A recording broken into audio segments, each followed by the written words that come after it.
Peace, everyone. Good afternoon. Well, good night here in Freetown, Sierra Leone, where I'm at currently. I am in Freetown, Sierra Leone. I am back 10 toes on the ground in the continent, on the continent. So thankful to be back. You know, it's been a while because of this coronavirus situation. Everything was pretty much shut down. But I am now back and I am looking forward to it, everybody. Well, not looking forward to it. I'm happy to be here. So again, I am in Freetown, Sierra Leone. I just want to give a big shout out to everybody. Let's get some more people in the chat room. As you come into the chat room, please hit that like button. Again, as you come into the chat room, please hit that like button. Again, hit that like button. Also share the content as well. Please share the content, and then also please subscribe. Again, please subscribe. Greatly appreciate it if you hit that subscription bell and become a part of the Search for Uhuru family. And also share, because YouTube is hating. That's why, I'm working on developing a separate platform because YouTube is hating. So you guys make sure you share the content because there's 34 of you in the chat room right now. So make sure you hit that share button as well. Let's see what else we got here, guys. Make sure you go to dynastymirror.com. Go to dynastymirror.com and get your Africa is My Therapy shirt. Again, go and grab your Africa is My Therapy shirt in the red and white. Again, go to dynastymirror.com and buy your merchandise, buy your books while you're there. Also, too, if you would like for me to autograph a book for you, do me a favor. Cash App me $20. Cash App is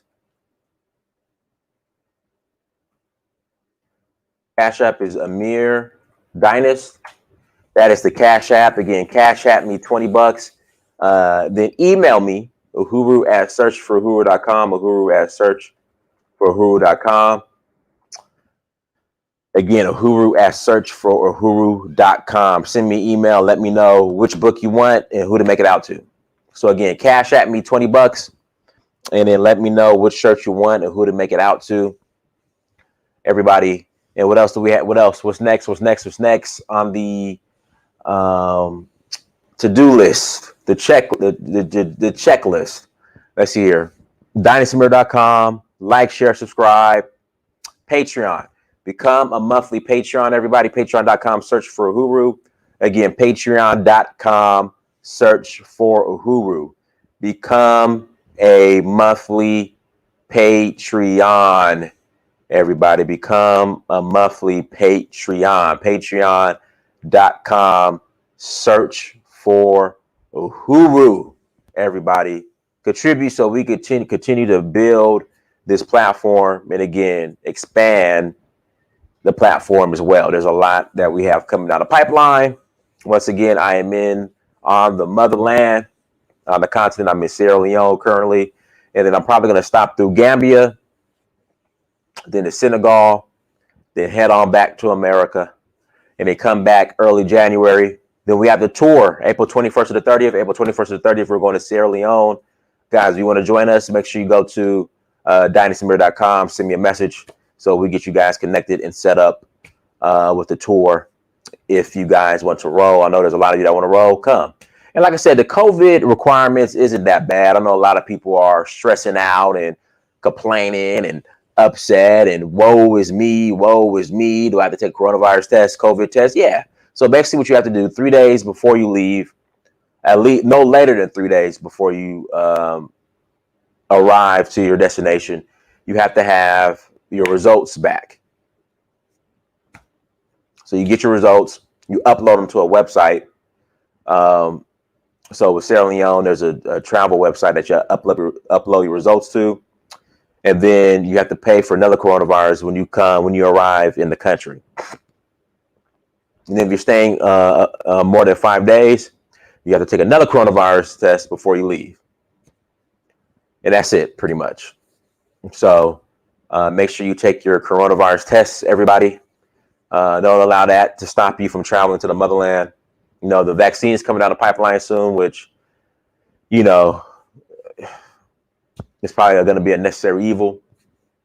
But I'm going to wait till like April 1st Nah, masks aren't mandatory. They encourage it, but they are mandatory. I mean, I don't see too many people wearing masks, so they're not mandatory. So yeah, so like I said, just make sure you get your test done before you come. 3 days. Have your results 3 days before arrival. Then just suspect if you stay in line longer than 5 days, to take 2 more tests before you depart. So, Baroni at Cabo Benfei. So, with that being said, guys, tonight's topic. So, a lot of people have been asking, how do I travel with 2 passports? Right. So, I want to kind of let you know what I do, how I travel with 2 passports. So, this is my Nigerian passport and this is my U.S. passport.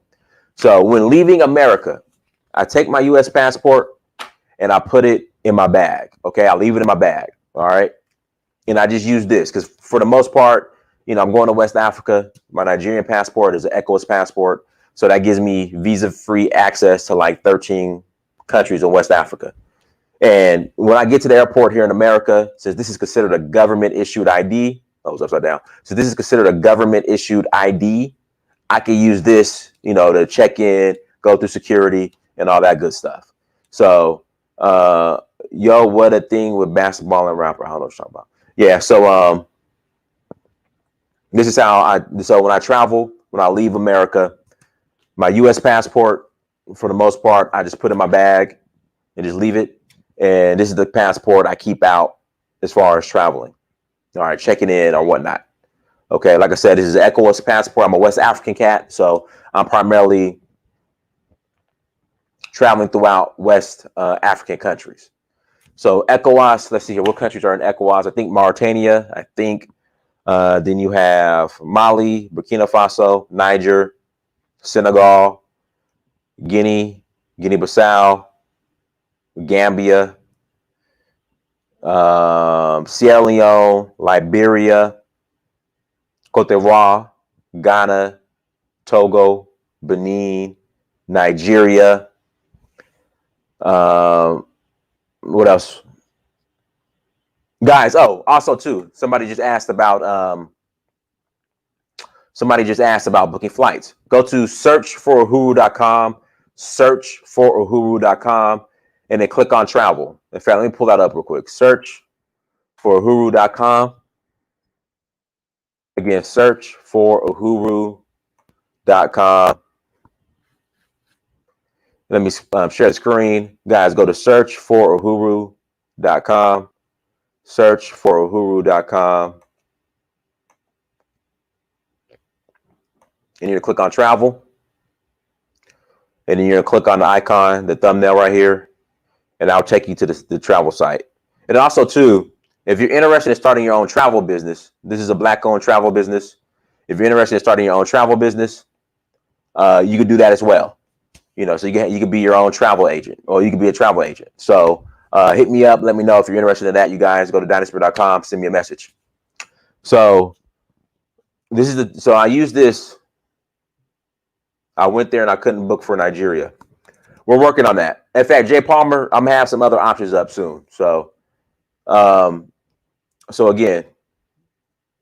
Jay Palmer, send me a message. Let's talk. Send me a message, Jay Palmer. So this is what I travel with. Okay, guys, I'm kind of tired. I've been on the road. We drove from Freetown to Bo, Sierra Leone, which was like a 3.5-hour drive. I was received by the people. Then we came back, and I was in the heat. But I had a great time. I had such a great experience in Bo, Sierra Leone.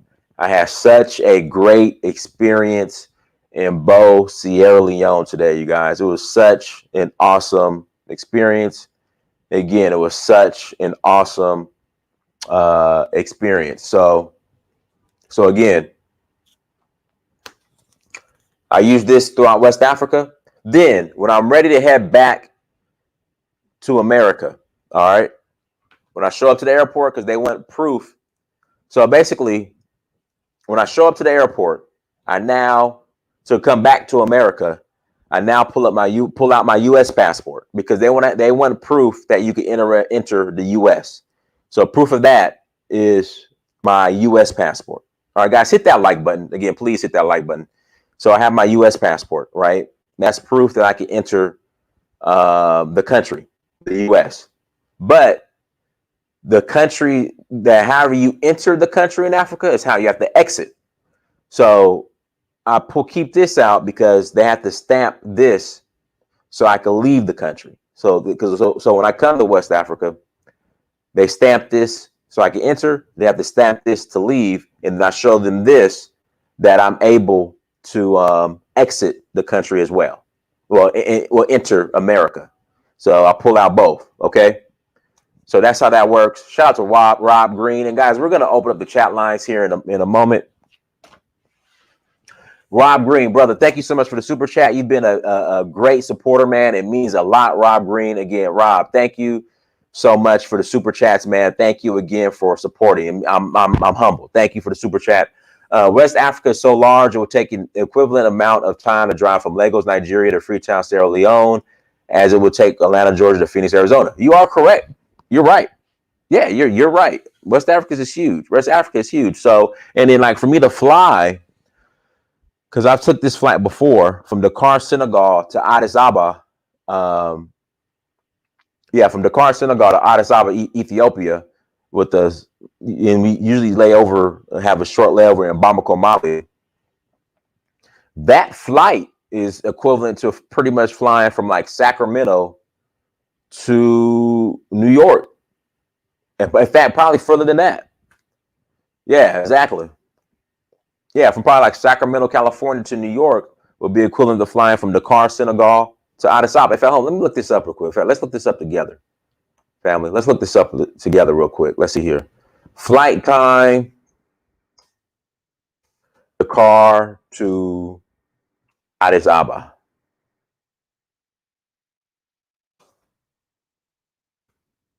So we got here. Oh, it's 10 hours. In fact, it's longer. Well, that's what the stop. That's what the one stop. Hold on, let me check something out real quick. So there's a stop in Bamako for like a couple hours.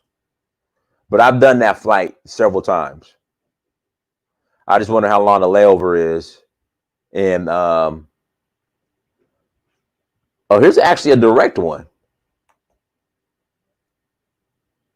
Yeah, direct. Yeah, it's 10 hours. I don't remember it being that long. I don't remember it being 10 hours last time I flew from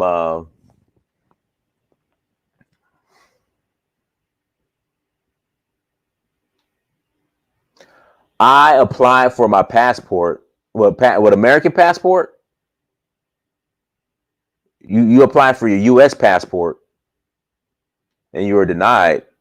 How were you denied? Yes, set apart, son. You I think is you're missing something. Like, how were you denied your U.S. passport? Again, how were you denied your U.S. passport? Set apart, son.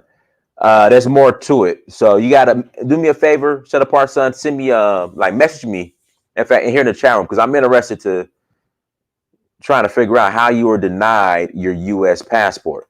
But Rob Green, brother, thank you so much for the super chat. Also, if you guys on the Cash App is in the chat room. Amir Dynast. Again, Amir Dynast is the Cash App, everybody. So if you like the Cash App, hit me up. All right, so again, that's how I travel with 2 passports, okay? That's how I travel with my 2 passports. So when I leave America, pretty much my U.S. passport I put in my bag, and then I keep my Nigerian passport out. And then, all right, so why were you denied, set apart, son? I need to know why you were denied. You need to tell me why you were denied. There could be several reasons. Because, I mean, it's pretty cut and dry as far as getting your U.S. passport. Like, it's pretty cut and dry as far as what you need. Yeah, Sub-Sarah, it's about 5 hours. Yeah, you're right. I don't know where this 10 hours is coming from. It was about 5-6 hours from flight from Dakar, Senegal to Addis Ababa with this short layover. Yes, I can. You guys can Cash App me in. Yeah, set apart, son. Go ahead and email me, because again, I mean, if you're denied a passport, either you have a record or something happened, because it's pretty cut and dry as far as getting your passport. So it's pretty cut and dry. Also, too, I wanted to talk about another thing: basketball. Now, I don't watch too much basketball, but you know, as you guys, if you guys follow basketball, if you guys follow the NBA draft, a lot of Nigerians were chosen in the draft, and the Nigerian they have a couple on their national team. They picked up Spencer Dinwiddie, who's pretty solid from the Brooklyn Nets. He's pretty solid. In fact, he's a Black American, and he was able to get his Nigerian citizenship so he could play for the Nigeria national team. So, all right, set apart son. You know, more. I mean, you need a birth certificate. You got your driver's license. You got your social security card. I mean, that's pretty much what you need. Your birth certificate, your social security number or social security card, and you know, like a regular ID, and then your thumbprints and stuff. Like, but like I said, it's pretty. I don't know, set apart son. I think there's more to it. I think there's more to it. All right, guys. I want to take a look at this NBA draft real quick.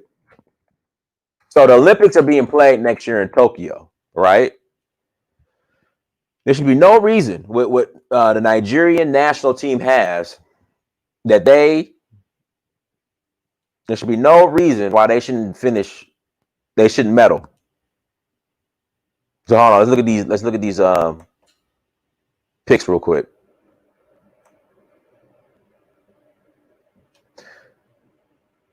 Let's see here.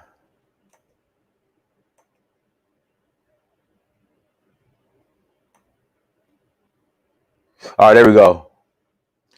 All right, so number 5 to the Cavaliers, you got Isaac Okoro. Number 6 to the Hawks, Onyeka Okongwu. Let's see here.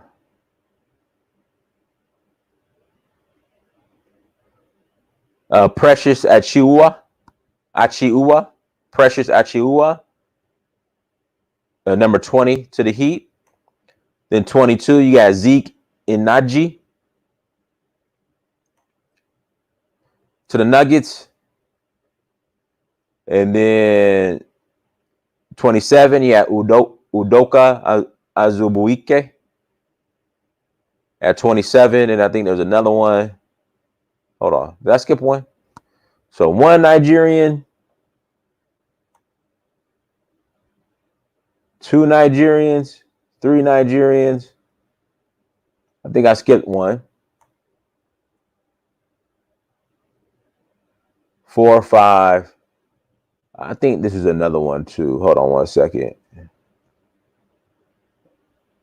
Was Leonard a Nigerian? No, hell no, he wasn't. But there were 6. I'm just trying to figure out who was the 6th one. We got brother Udoka. We got brother Zeke. We got Precious.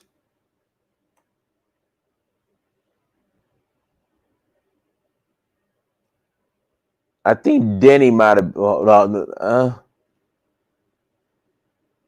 No, definitely not. Was it Obi? I'm missing one.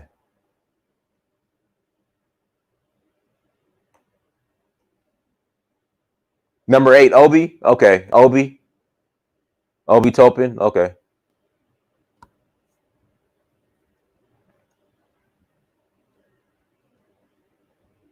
Okay, so it was Obi. Let's see here.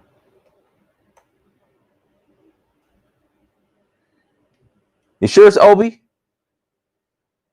Okay. I don't think Obi. Okay, Obi Topin. Okay, so it's not Obi. 8 hours and 11 minutes from Ethiopia to the Car Senegal. Obi, yeah, I don't think like I said, there's Zeke. I counted 5.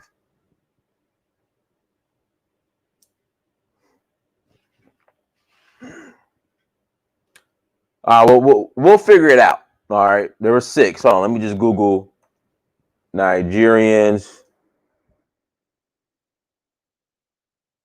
2020 draft. Let's see here.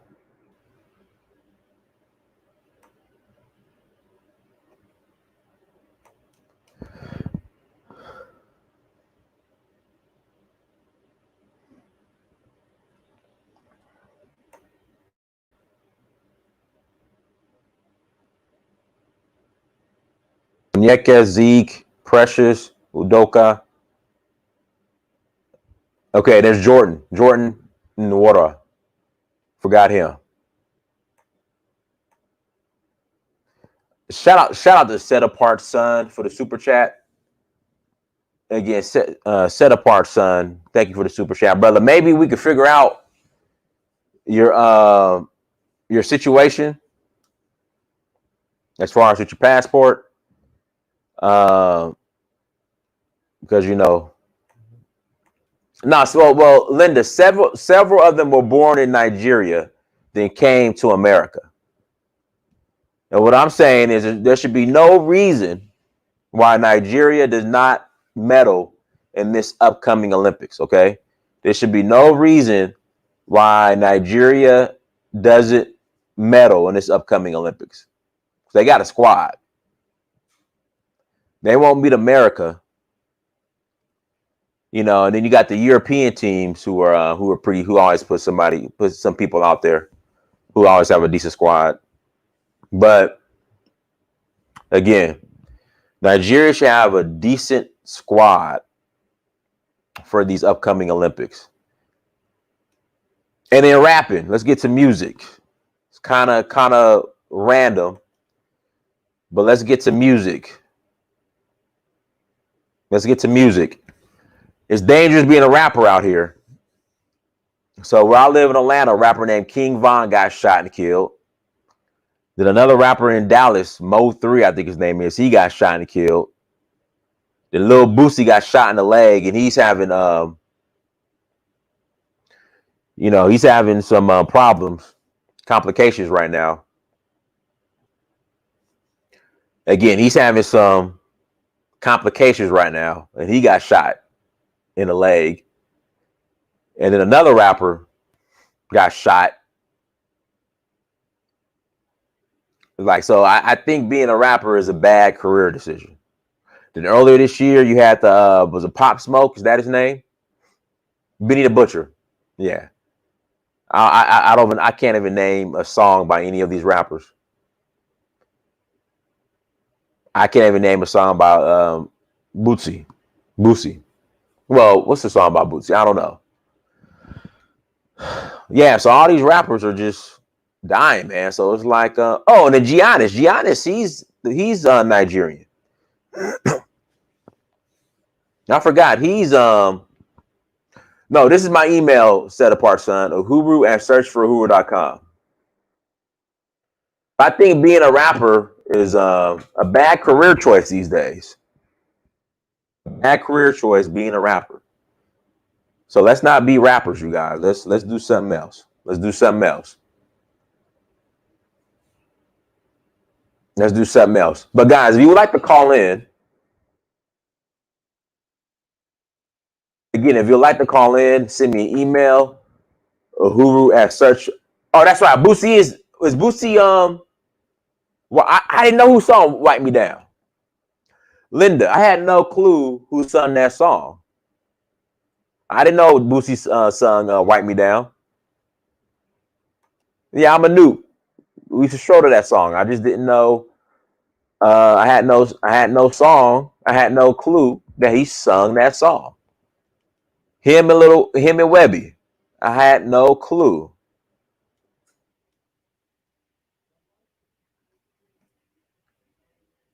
Yeah, I had no clue. Linda, thank you. I just. But see, I'm old school. We used to stroll to it's like candy. That's what we stroll to. Like, I'm old school. I'm almost 40 years old.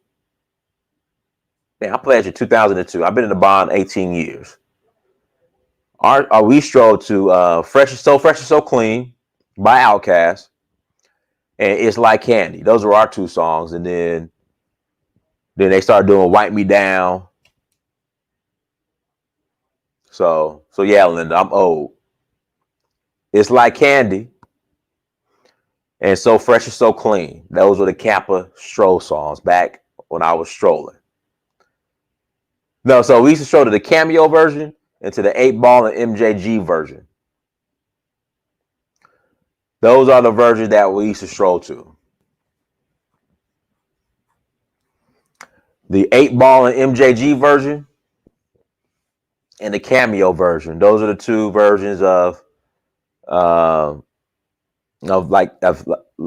Candy that we used to stroll to. Yeah, I'm 38. I'm 38. I'll be 40. I'll be 39 April 15th. So yeah. So Fresh and So Clean. That's what we used to stroll to. You should do a show on our fraternity selling out the black community. I wouldn't. Not everybody in the frat is boule. I think that's a misconception that everybody that joins a frat is boule. I wouldn't say that. I mean, it's just naturally because Kamala's an AKA. AKAs are going to support her. And then for the most part, since we're dealing with black Greeks and black people are Democrat, I mean, they're going to support the Democratic Party. So yeah. That's just the way it is. Again, Divine Nine. No, I'm saying I knew Bootsy and Webby, but I just didn't know they sung that song. Like, I didn't know they sung the song. I just remember the one song. Did Webby sing the RESPECT out there? Do you know what that mean, man? How is it? Was it respect? Is it RESPECT? Do you know what that mean, man? Was that Webby that sung that song? Mufasa, did Webby sing that song? RESPECT. Do you know what that mean, man? Oh, it was Independent. Oh, my bad. It was Independent. See, that's what I'm saying. I don't remember. I don't remember. It was Independent. She got her own car. Was it? It was Independent. It wasn't Respect. It was Independent. My bad. See, that's what I'm talking about. Yeah, Webby sung that, right? Oh, he spelled the whole thing out. INDEPENDENT. Do you know what that means? Oh, it's Independent. My bad. That was Respect. Oh, Respect is. Oh, I'm sorry.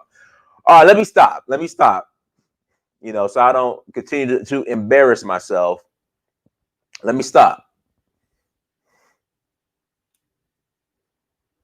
Yeah, again, there are some members of the Divine Nine who are liberal and elites, but not all of us, because I'm not a liberal elite. But yeah, there are some. My bad. I thought it was REL. Okay, it's INDE. In fact, when I first heard that song, I didn't know what the hell he was spelling. I just be like, do you know what that mean, man? That's what I thought. I didn't know what the hell he was spelling. When I heard that song used to come on, I would just be like, do you know what that mean, man? Do you know what that mean, man? That's all. That's what I used to do. Then somebody say he's spelling independent. I'm like, oh, okay. But then even after that, I still used to be do you know what that mean, man? So yeah. So I'm, yeah, don't judge me. Don't judge me.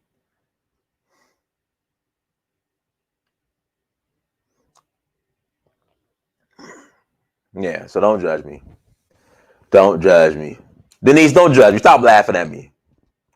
Stop laughing. All right, guys, you want to call in?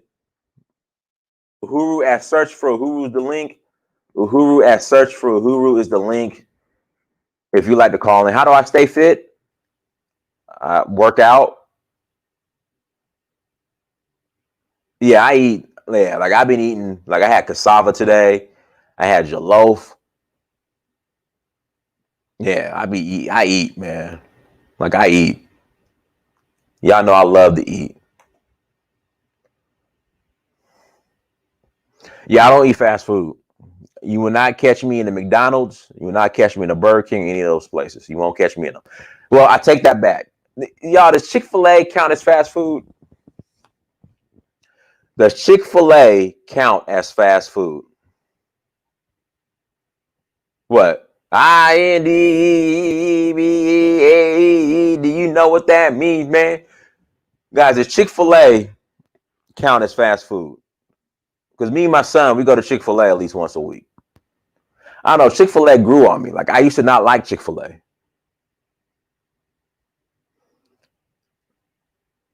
Hey, there's no cheat meal. I cheat every day. Like, well, you know what I love to eat?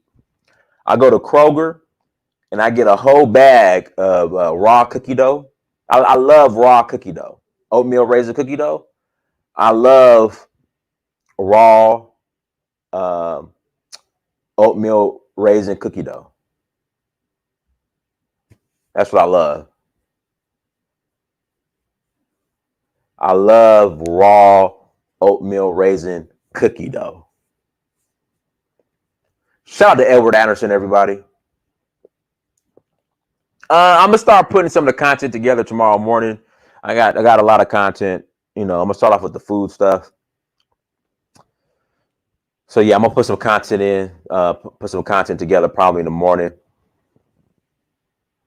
When I'm in Africa, I have like my cable cords I use, but I'm gonna take this week off. So I'm not gonna work out.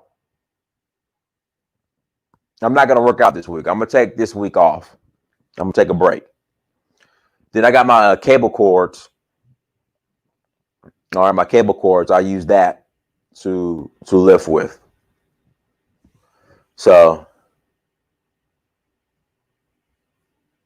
yeah, I eat the. It's like an organic raw cookie dough.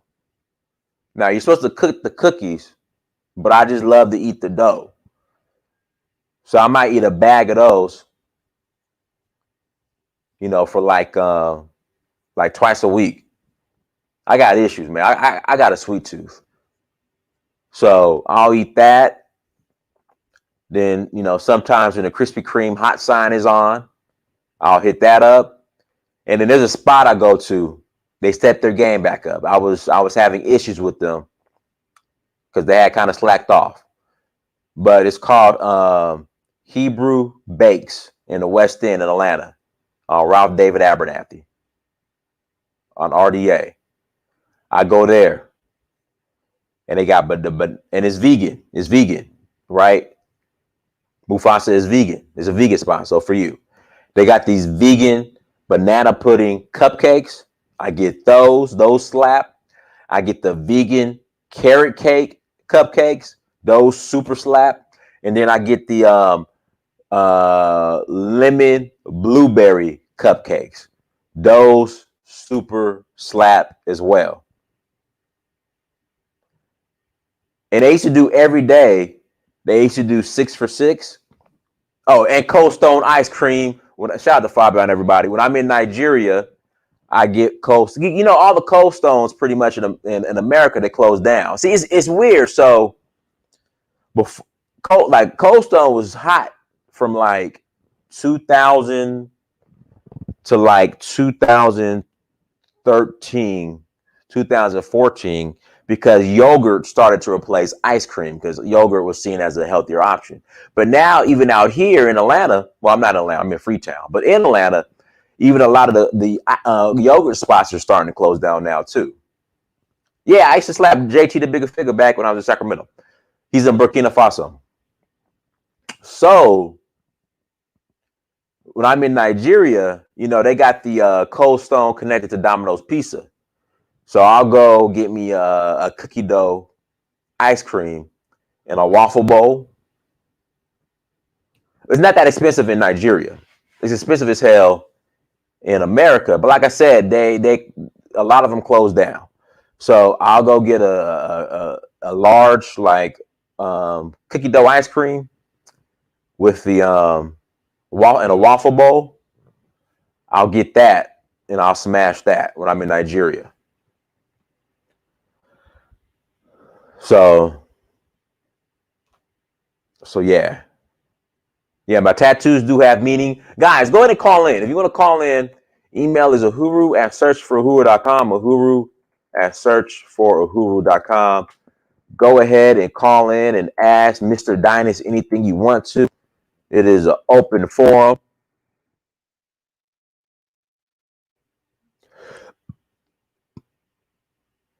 Okay, here we go. Go ahead and call in uhuru@searchforuhuru.com. Again, go ahead and call in, guys. uhuru@searchforuhuru.com.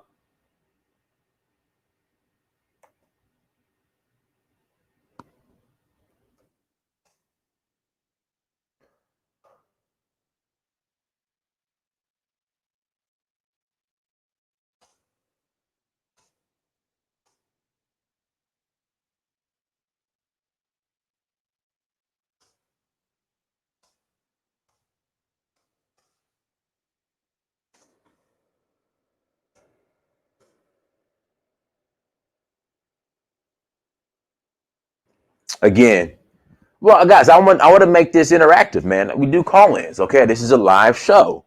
We do call-ins, yeah. We do call-ins. So again, call in. And guys, the hotel I'm staying at right now, the Radisson Blu, this is where we're staying at for the tour in April. We're staying here at the Radisson. Hey, listen, they got the best jollof rice at this hotel. They call it jollof jambalaya, which jambalaya is really jollof anyway, but it's jollof rice mixed with like shrimp, calamari, beef, chicken.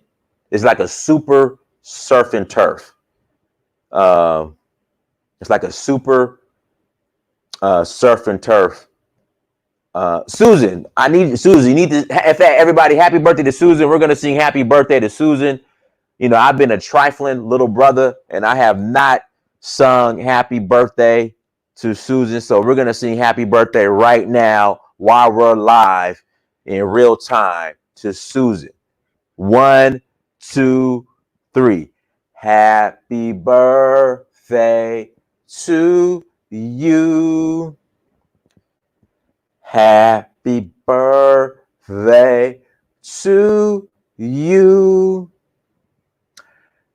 Happy birthday, dear Susan. Happy 30th birthday, Susan. We know you're only 30 years old. We know you're only 30. Happy birthday to you.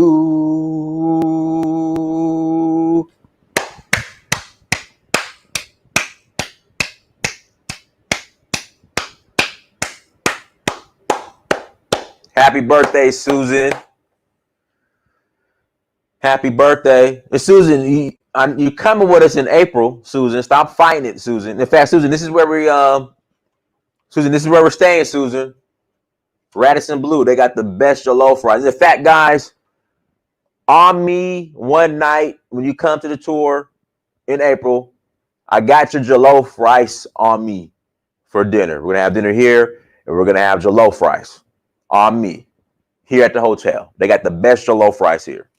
Again, if you want to call in, uhuru@searchforuhuru.com, uhuru@searchforuhuru.com. Send me an email. Again, send me an email, everybody, uhuru@searchforuhuru.com. And please hit that like button. We have almost 200 people watching. Please hit the like button, everybody. Again, please hit that like button. And if you would like an autographed copy of one of my books, Cash App $20, and then you got to send me an email. Again, you have to send me an email of who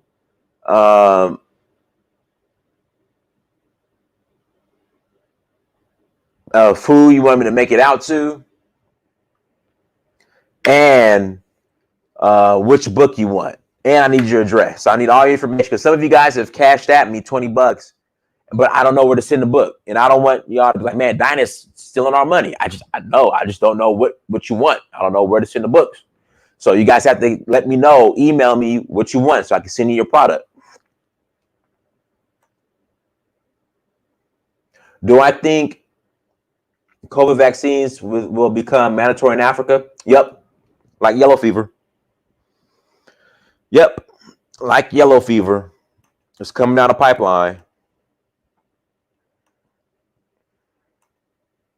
Man, y'all. What I'm gonna do next time I buy the jollof, I'm gonna do a video on it here at the hotel. Man, hold on, let me see. They got it in here. Hold on, let's see here.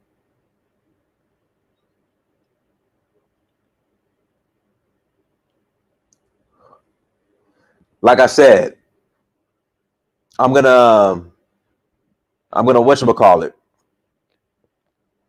I'm trying to see if I can find it. Yeah, I don't see it on here. But I'm gonna do a video.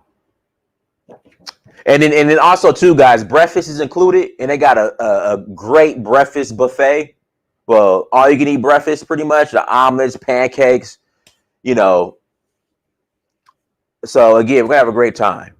So breakfast, free breakfast every morning. We're gonna have a great time. Yes, better than Nigerian jollof. I'm sorry. All right, let me send this link out.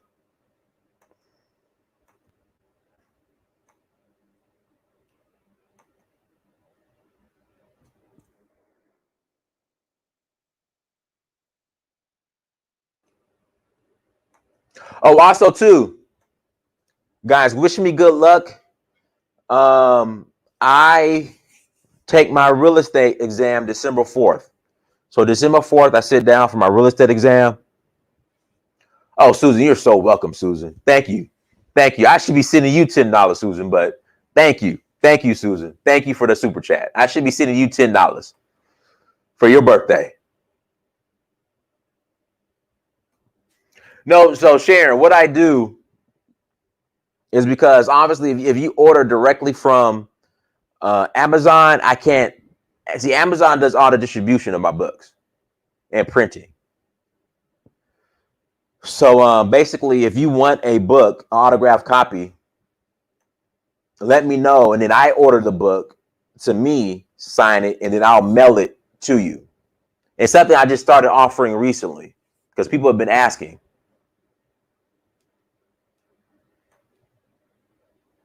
So yeah, so that's how it works. So again, if you want an autographed copy of my book, let me know.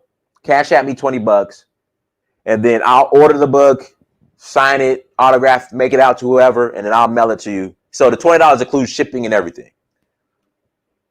So yeah. Oh, he's gonna lose his leg?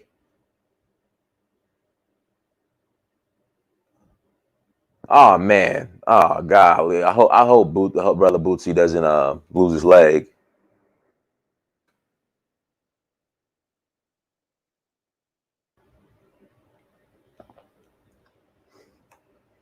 Yeah, man. It's not,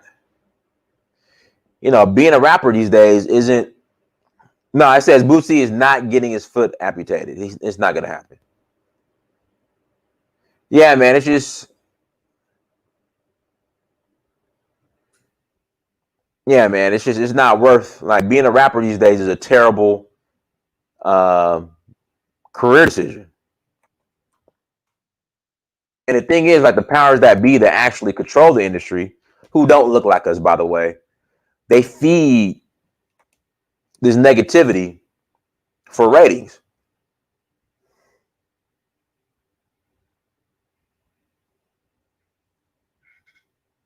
Were there riots in Uganda not too long ago?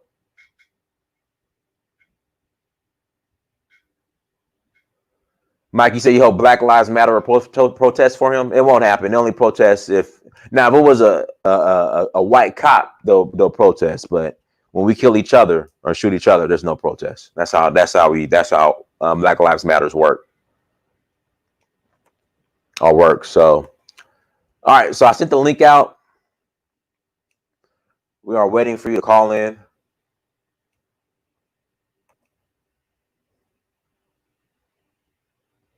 Haven't heard what? Yeah, I didn't know there was. I didn't know there was a riot in. I didn't know there were riots in Uganda. Hey, Black Beauty. Hey I didn't know guys. there were riots in. You gotta turn off the. Oh, the other thing. Okay, sorry. Hey, Black Beauty. Hey guys. Hi. How are you? I just got home. I do real estate. I've been thinking about you. I know we spoke about. Yeah. So I take my test December 4th. Oh, that's so the awesome. plan is, I already have a sponsoring broker. So the plan is, I'm gonna pass it and walk out with my license. In SAC? Huh? In SAC? No. I'm in Georgia. In Georgia. Oh, you're in Atlanta. Okay, cool. Yeah, my boy lives in SAC too. One of my good friends lives in SAC, and I like it over there. Actually, I've been over there so many times. Yeah. Go ahead. What would you like to add to the discussion? I guess I just called in to see like some of the things that we could expect to be doing while we're in Sierra Leone. So there's a playlist that I have on my page. There's the Sierra Leone playlist, and so that covers pretty much everything that we're going to be doing. Only thing that's not on there is there's a it's like a forest, a monkey conservation, I think they call it. We're going to be going to that. So nice. What are you popping? What are you popping? Champagne or what is that? A bottle of wine. Oh, you're popping wine? Okay. Bobby Brown's son died. Goodness. Oh, I found out about that as well. Imagine losing your son, your daughter, and your wife. Yeah, it seems like bad seeds all the way around. That's what I thought when I saw it. I was like, damn, that sucks. All the kids, you know? But I've been listening to WizKid album made in like WizKid? You like WizKid? album fire right now. What? Oh my god. Yeah, so that's me. I'm like a music person. I went to like one of the most popular performing arts schools in New York, and so I pretty much grew up listening to like all kinds of music and stuff like that. So that album, and then they had him on YouTube today, like 3 hours of him getting ready to perform and stuff. I was like, yes, I can't wait. Couples Productions wants to know, do you have children? No, I don't. Actually, my fiance passed away some years ago, but I don't have any children. Oh, I'm sorry to hear that. Oh my god. It's okay. It's been like 5 years.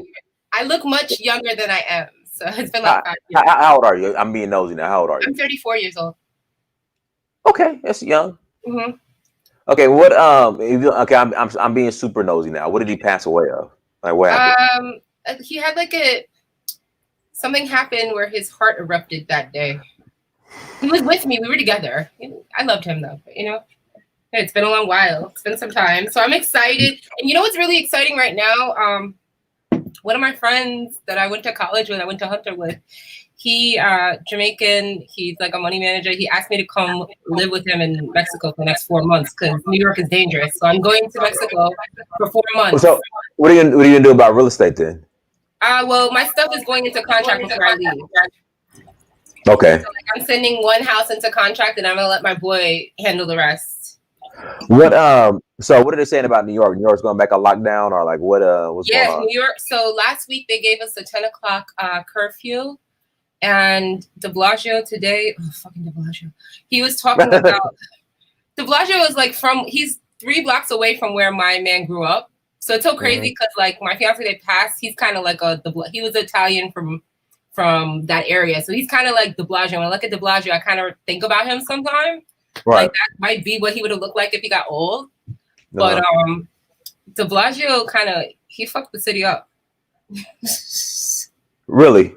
Yeah, because basically how it is now is like MTA is demanding $12 billion, and if they don't get a $12 billion federal buyout, then stimulus or whatever, then we will get 40% less service on the train. I have a car; it doesn't impact me really, but people 40% less service, 7,000 people losing their jobs, the MTA. I don't know. It's not. I grew up here. It's crazy. They really ruined the city. I don't know what's going on. It's insane. Yeah, And then but you know what's crazy, and not to get political. Now, it seems like certain policies by a certain party, and I don't want to talk American politics in Africa, but right. you know, certain policies by a certain party, you would think people would not continue to vote for this certain party that have these certain policies, but it's like what they do, they continue to vote for that certain party runs this place, sadly, up here in the Northeast. This is a blue place, and that certain party. And at the end of the day, it's like he has some good points, but a lot of the stuff that has to happen in the city, we just simply can't afford it. And then census was being counted while, like, they were coming to the real estate office asking us questions about the people's house next door because census was being counted in the middle of COVID. So that's going to impact like federal dollars coming into New York. And also, I've spent my whole life working in Manhattan. I live in Brooklyn. But what I will say is every time I'm in Manhattan now, like pretty much what drives Manhattan are these corporate companies that pay rent. They haven't paid rent since before me and you pay rent. So they haven't paid rent. You understand what I'm saying? right. So basically, there's no incentive to keep the level of service and services because New York is a services place. There's no there. There's nothing here. It's just services. So there's no reason to keep the MTA running seamlessly when no one's going to work. They don't want to say it like that, but that's really what it is. No one's going to certain, I don't know, it's crazy. So now they said there's this mass exodus out of Oh yeah, I'm on my way. I'm one of the later ones. Everyone's gone. So I was gonna actually, it's so crazy because my family one of my cousins lives in Koreatown in LA. And she told me I actually live in Koreatown. I set off at 8th and Toronto. Exactly. I set off at 8th and Toronto. Yeah. Right. I don't ask me the street. I just know she's there, and when we're over there. But I was gonna come on July 1st to post up there for a couple months, and she was like, "Girl, don't come. Don't waste your time. Don't come." So I stayed here, and I was like, "I'm gonna try to thug it out in New York." But when my friend asked me to come, I was like, "That's perfect," because I just wanted to disappear for the next couple months because they're saying mandatory vaccines as early as February for the springtime.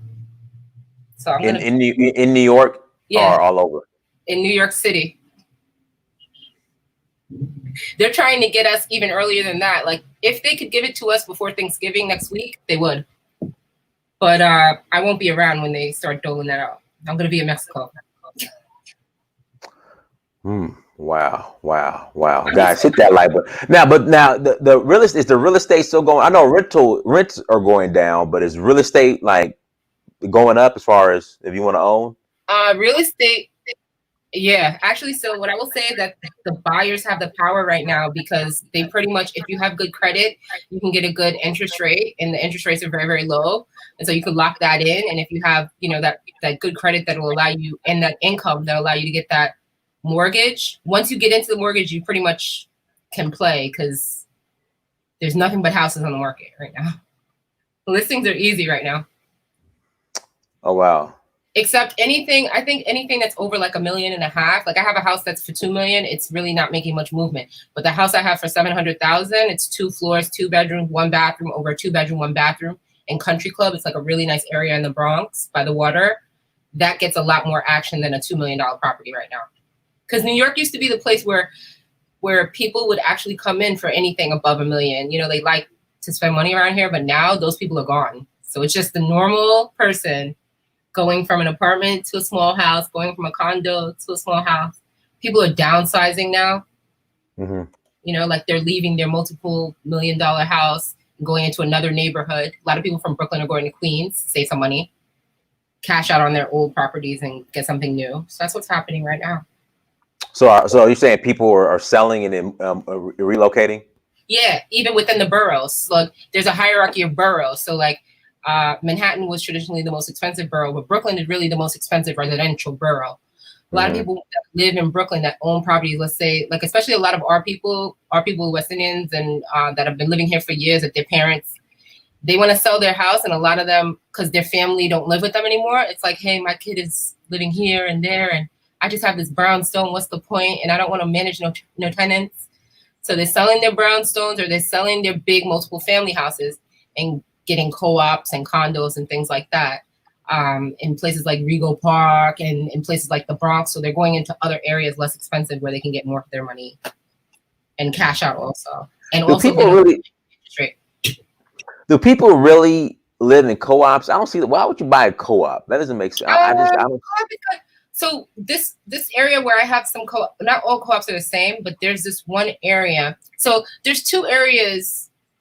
Really, there's three areas. Every borough has a co-op area that's super nice. So, for example, in the Bronx, we have something called Co-op City. It's really nice up there. In the back, it's got like a lot of shopping over there. In Brooklyn, they have something called Star City. It's got co-ops as well. And in Queens, they have something called Regal Park. Co-ops were really meant to be for an individual who may not necessarily want to be a landlord and have huge property, but they also want the amenities of being taken care of. So they go into the co-op because there's a lot that comes with it. A lot of the times co-op is traditionally $100,000 to $150,000 less than a condo. So in New York, a condo that's $400,000, a co-op might be $250 or $275 with a similar square footage. But aren't the monthly HOA fees of the co-op like real high? Like even depends on which co-op, because depending, like Regal Park co-ops are some of the swankiest co-ops, so the HOA might be a little bit higher, yeah. Whereas if you were going into a co-op in a random building, like I would never advise that. But if you're going to get a co-op, get one in a nice area, yeah, in a nice co-op area. It's what they like. It's what people like. Different things. Some people like big houses. Some people like co-ops. Some people like condo. Now with the co-op, because I've been studying for my real estate. It's like each individual owner owns shares of the actual building, right? They don't own the actual. You don't get a deed. What you get is a shareholder's notice, similar to something that you would get if you were on a Schedule K of a business. Yeah, I know you know finance. So basically, you own the shares of that investment group's building or whatever the case is. But it's cool because honestly, to me, there's really no difference for an individual, especially if you have a really good board, because the board is really the issue, right? Right. The board is what intimidates people. If you have a cool board, then it's all about where you're at. Also, certain communities of people go in certain co-ops as well. I know they don't say that out loud, but it's the truth. There's certain co-op area, like in the Bronx, there's a traditional African-American and West Indian presence. In Brooklyn, is a traditional West Indian presence and, Indian presence. Same thing in Regal Park is traditional Asian and East Indian presence in those co-ops, which is really cool because sometimes people can't afford to buy a house or even get into the co-op at another board, but then they find an area like a community almost. Co-ops are almost like a gated community in a way, the way I think about them, in New York at least. I just never understood the actual concept. Like I don't do. Coast, that's why. Yeah, because that's a New York thing. Because they don't do co-ops here in Georgia, and yeah, that's a New York thing. Yeah, like it's like think about a gated community that you would drive into that would have like 2 or 3 complexes. Those are like the equivalent of a co-op, basically. A co-op is pretty much like that. It's like you find a co-op situation that's nice, a nice environment you want to be in, and you start to learn the people, you start to learn the board. It's a community. It's really nice. They have a swimming pool that's shared between like 3 buildings. Every 3rd building, they have a swimming pool. It's like it's cute.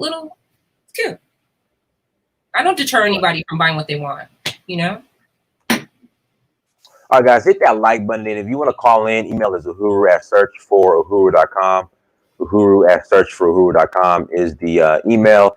Send me an email, and you guys can call in again. Uhuru@searchforuhuru.com. Uhuru@searchforuhuru.com.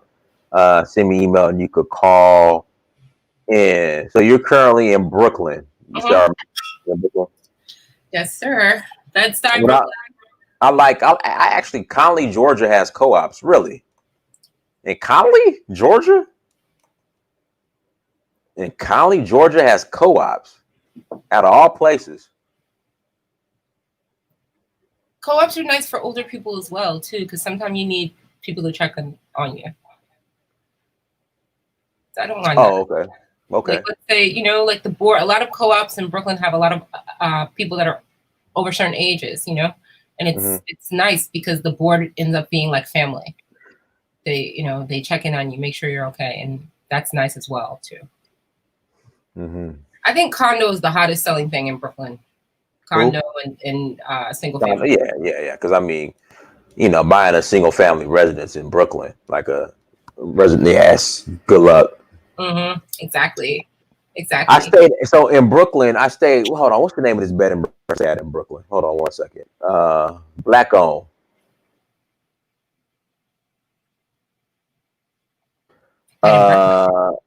Say that again.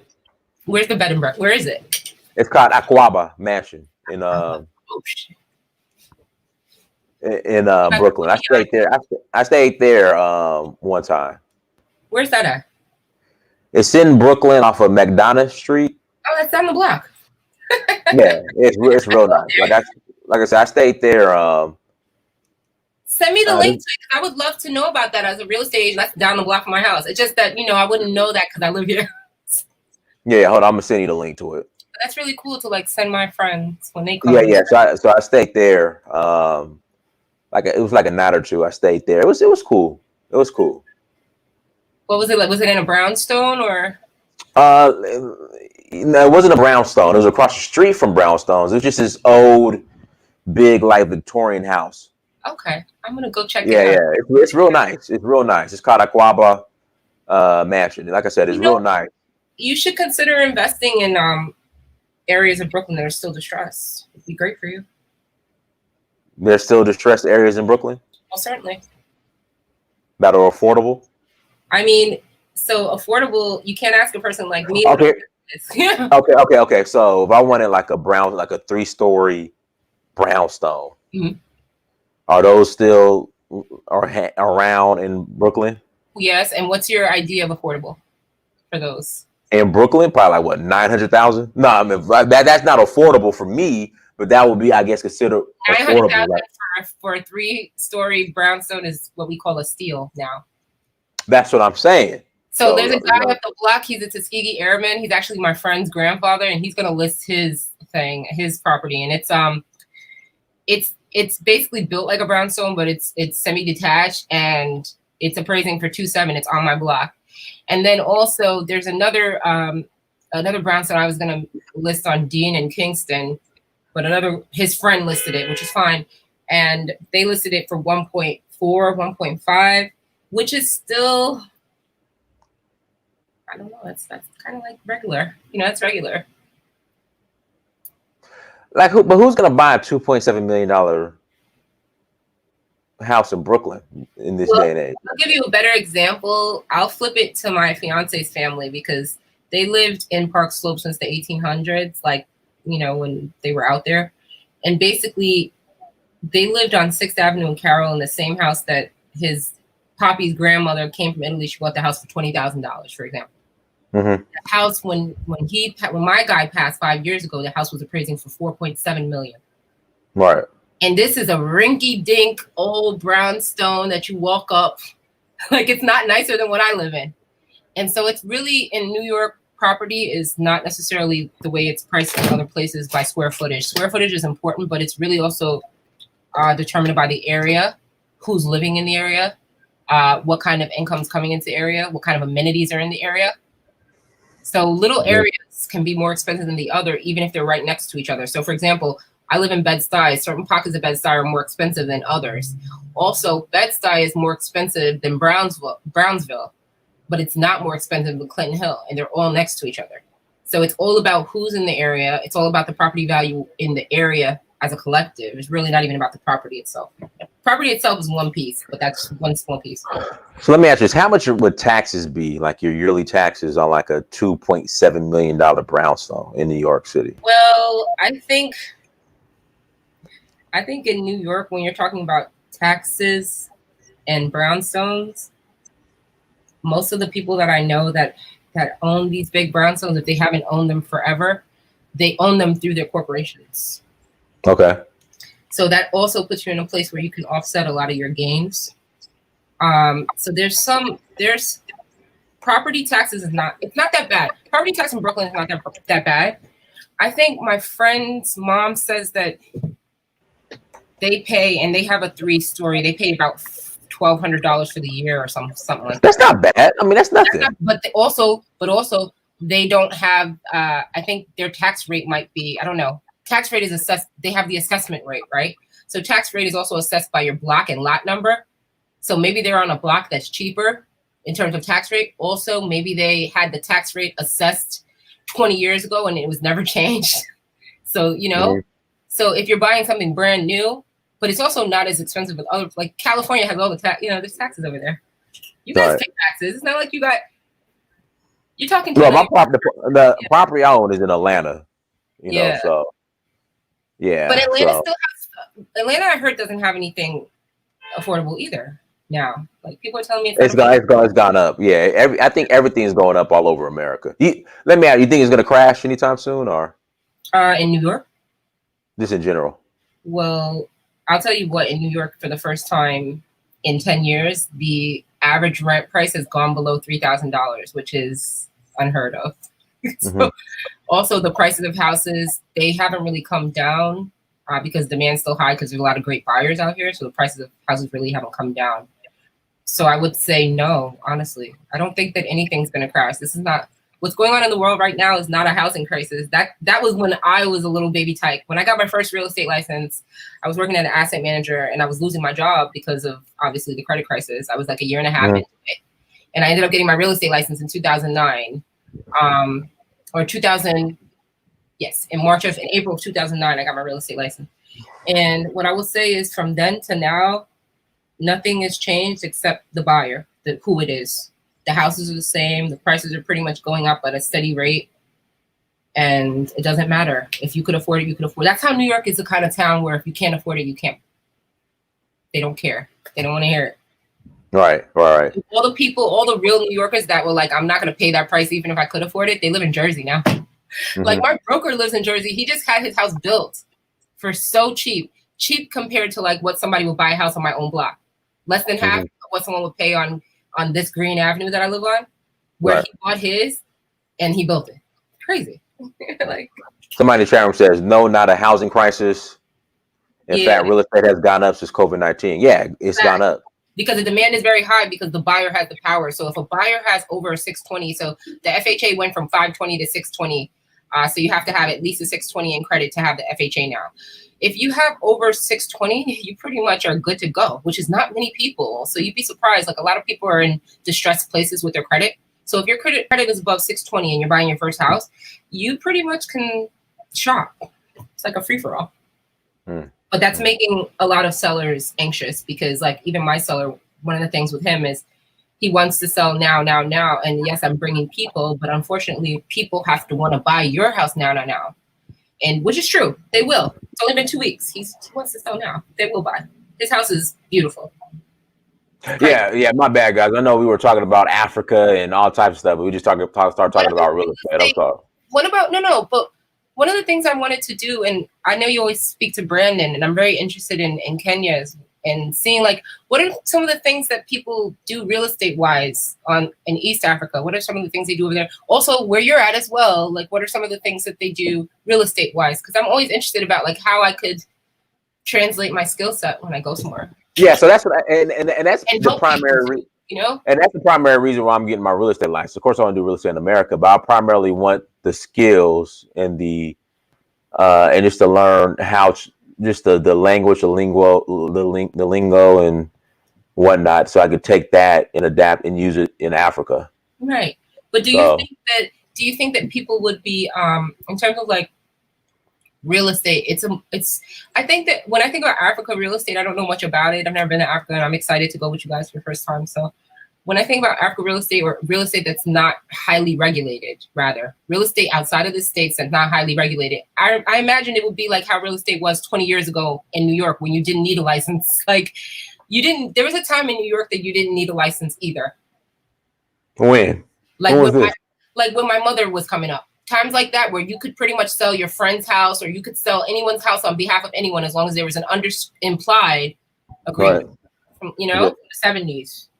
Well, like here in the majority of places in Africa, you don't need a license either. That's kind of cool, though, because I feel like...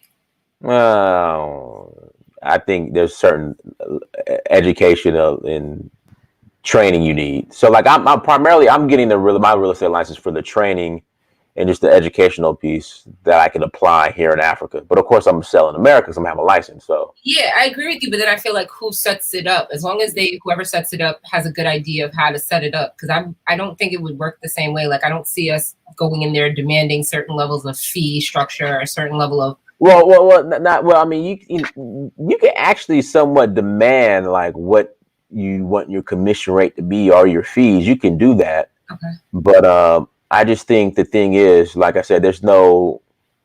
It's just depending on where you're at. There's really no structure I when see it it comes more to being project. like, you know what I see it more being like? It would be cool if it were kind of like a situation where someone pays a fee to you before they book you, like in Africa or any place where it's not highly regulated. They pay a fee to book you to have the experience of you being their agent, where it's kind of like a concierge where you show them things. So it's like they're paying the fee for you to actually bring them around. So I kind of feel like that's a cool idea as well. So Some do that. Some yeah, do that. Yeah, some that's do that. Let's see. Bill Gates, what's up, Dynas? You're actually my biological cousin, bro, on your father's side. How, Bill? How are you from Mississippi, Bill, or Chicago? Like where? Like Bill, where are you from? Are you from Mississippi, Chicago, or are you from Otoruo in Nigeria? Like where are you from? Those are where my dad's roots are. Nigeria, Diana, Chicago, and Mississippi. do you blow? Do you blow down? What's Cali boy, that? Cali What's boy, blow? do you blow down? No, I don't. I don't smoke. No, I got. No, Yeah, I don't. really? I don't. I'm No, I don't. Jamaican. My dad, okay, sorry, my dad is Jamaican. I've been since I was 12 years old. I'm just one of those people that like my whole life, creative, a lot of energy. Yeah, I don't. I don't smoke. I don't smoke them trees. Yeah, I'm a Hollis from Sacramento. Yeah, but Bill, where my Hollis is from Chicago. Do you know an area called Elk Grove? Yeah, it's right outside of that's Sacramento. That's right That's outside of where my boy's Sacramento. from. Oh That's my, where? that's where my boy's from. A gentleman named Winston. No, no. Yeah, but Elk Grove is like a from my house to South Sacramento, like 15 minutes, 10, 15 minutes. I was in Atlanta recently, but last year, not that recent. I don't know much about it though. I don't know much about like, how to get around. Yeah. Guys, so call in if you guys want to call in. Go ahead and call in. Yeah, but I don't smoke weed. I don't. Do you listen to music? Of course I listen to music. Yeah, I listen to music. Of course I listen to music, but I don't smoke. I'm not a smoker. Like I I smoke just all day, every day, like 10 times a day. My energy is so. yeah. Oh, Mufasa has he sells weed legally. Mufasa, he has one of those weed dispensaries in the That's chat all. room. Where is it? It's in San Diego. Mufasa, you're in San Diego, right? Wow. Oh, that's another thing that's happening in New York as well. People are there's been a whole conversation because Jersey just did the recreational legalization, where they Mm-hmm. put through like the beginning of the legislation for it. And one of the biggest issues that de Blasio has been calling out, and other people as well, which I think he's right about this, is decriminalizing the people that are already behind bars because a lot of people in New York, I mean, left and right, were getting arrested for weed a lot when I was a kid, a lot. So you be high selling houses? No, We say you smoke like 10 times a day. yeah, and not So you every be day. high? Not every day do I go out and show a house. Okay, so the days you got to show a house. I do two different things. So I'm a digital wealth management project manager also. Mm-hmm. But I haven't really done that job, but I'm probably going to start it. And then I kind of just do a million things. So for me, it doesn't, I don't know. I've been smoking since I was 13. So it's kind of. You've been smoking since you're 13. Yeah, my dad, I smoked with my father and everything. You used to smoke with your dad when you was 13. My dad is Jamaican raised. So if you're Jamaican, so is that normal in Jamaica to smoke with your dad when you're 13? Not necessarily. I would say like it depends. It depends on who your people. I don't think it's a matter of smoke with your dad. Like that's a bad verbiage for it. I think it's a matter of depending on who you were raised with and how they raised you. Like to me, it was never an issue, and I was one of those like 95 students, AAA, and it didn't matter. No one cared. Hold on, I think y'all still in the chat room. Y'all's Jamaican. Y'all, were you smoking when you were 13? Even my Even my dude that invited me down to Mexico, same thing. He's a money manager, and he's the same situation. Okay, so I guess people that deal with a lot of numbers be doing drugs. Maybe you want to say it like that. Stress to keep the mind out. Yeah. I think people that deal with a lot of numbers, That's a they fact. be doing a lot of drugs. Yeah. Well, I'm 4 years Price Waterhouse, 2 years KPMG, 3 years JP Morgan. Now you don't be doing booger sugar, do you? Oh hell no! You crazy? Booger sugar? You all? Yeah, no, you don't be doing no booger sugar, do you? No. And I think Okay. you know what? I'll be honest with you. I've never really Right. seen anybody. I feel like that's an old school thing that was happening when we were kids watching that on the movies. Like that doesn't even happen like that. People, every white boys, Asian boys, black boys, Spanish boys, they all smoke weed now. Nobody does the sugar. So no booger sugar. No, they all smoke now. Everybody smokes. Every last one of them. It's crazy. Somebody is asking, would you smoke with your kids? Yes. You would smoke with your kids? At a certain age, yeah. Depending on what kid. What age? Depending on what kid and depending on the age and depending on the type of kid. What age? I think the earliest I think you cannot, for me, you don't smoke until you've had your transition as a woman or a man, until you start experiencing your menstrual. So like, that's another thing that was really good for me. Like that helps. That's been helping me my whole life. And that's another amazing thing. Like, okay, so what age did you start smoking with your children? 14, 15, high school. I don't feel I just feel a certain way about that. I know, and I think that has a lot to do with the way that we were raised as Americans. Like, it's really saddening because me and my friend were having this conversation last night. I was like, he was like, I hope you're not upset when you come to Mexico because I smoke all day. I was like, I know you smoke all day. He was like, you do? I was like, yeah, I know what type of man you are. And he was like, well, everything gets done. I was like, of course I know everything gets done. You don't have to explain it to me because I'm the same kind of way. But I really do think it has a lot to do with the type of person you are, the type of drive you have, and the type of energy you have, and also just being used to it. I don't look at it as anything grandiose. Guys, if you'd like to call in, emails in the chat room. Send me an email at uhuru@searchforuhuru.com or uhuru@searchforahuru.com. Again, uhuru@searchforahuru.com. Call in and you can ask a question, everybody. Now, I had an ex-girlfriend, right, when I was in LA, and she smoked a lot of weed, right? And I told her she had to stop smoking all that weed. Yeah. And she told me, you ain't gonna tell me what to do. You ain't gonna tell me what to do. I smoke weed all day. All my family members, all we do is smoke weed. You ain't gonna tell me what to do. See, the biggest mistake right there is that. That's the biggest mistake. Because it's not worth arguing. If you don't smoke, sorry, it's over. Every single man I've been with has, my last dude, he was on his way to becoming an attorney, and literally he smoked every day. Mm-hmm.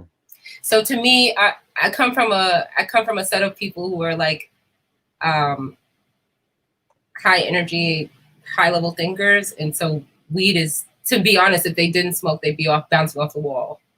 It's like cool the brain down and relax. So what I would say is, it's not your run of the mill hanging with the homies kind of situation. It's not like that. It's more like in the morning. I get up at 4:30 in the morning.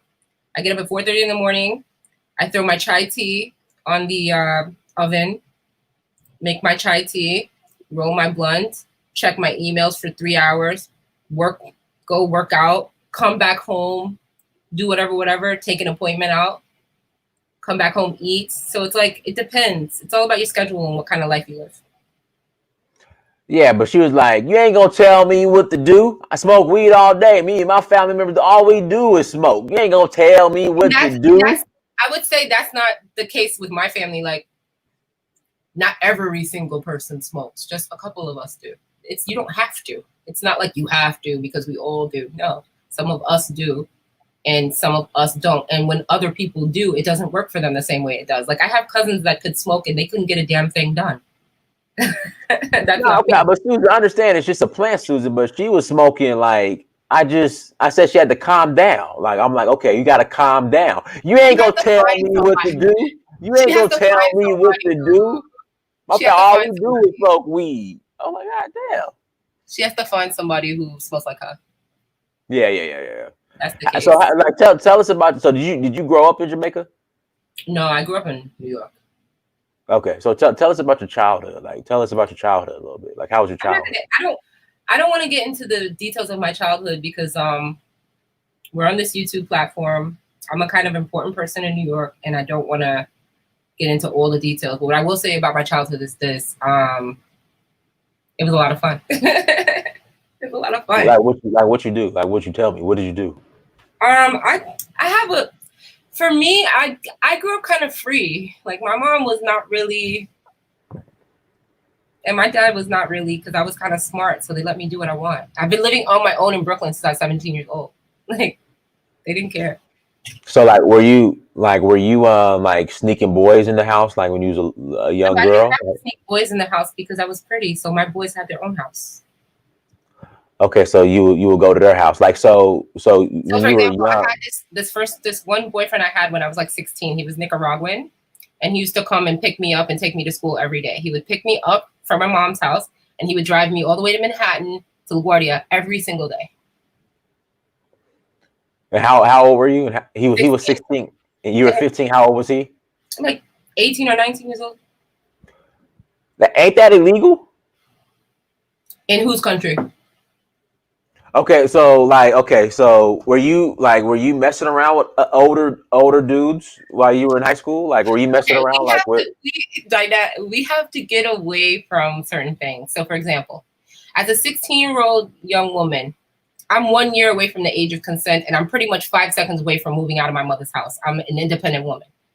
It didn't matter what they said. It's what I say. So I had the keys and I went out, and that's what it was. It's called being a grown woman. And I was pretty grown. I moved out the next year and never went back. And still got my degree and still got incorporated and still smoked weed every day and still made it to corporate America. And I'm still coming to Africa. I love you. Where'd you go to college? Where'd you go to undergrad at in college? I went to Hunter. Huh? Hunter College. So That it's on 68th and Lex. It's one of the CUNYs. okay? Is that like a liberal arts college? Like a liberal like? No, it's like, you know what it is? It's like the school. It's like when people go to UCLA. It's like the school that people go to when they're in New York. People go to NYU. People also go to Brooklyn College. People also go to City College. People also go to Hunter College. People also go to. So those are like some of the reputable schools. New York City people. All the finance companies come through there. So if you don't go to Ivy League, my advice to young New Yorkers who want to be successful, if you can't afford to go to Ivy League or you can't afford to go to NYU, honestly, all of our schools will get you into any of those companies if you want to. Mm-hmm. Makes no difference. Somebody's asking, are you a swirler? Like, or are you a swirler? What do you mean? Swirler, like you said, you had a Nicaraguan. Like, how do you pronounce it? From Nicaragua? Nicaragua. Nicaragua. Yeah, yeah.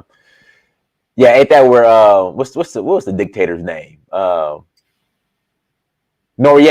Ain't Noriega from? Guys, I don't even fucking know. I didn't know Noriega was from there. I just know the name because in the Bronx, when you were in the Bronx, there's names. You know what I mean? And so I don't know anything about his story, nor do I care. I know the rapper Noriega, but I don't really care about. All right, the real Noriega. I don't give a damn. I don't care. That's not my history. All I know is this. What I do know is that as a young Black woman, what I realized early, because growing up in a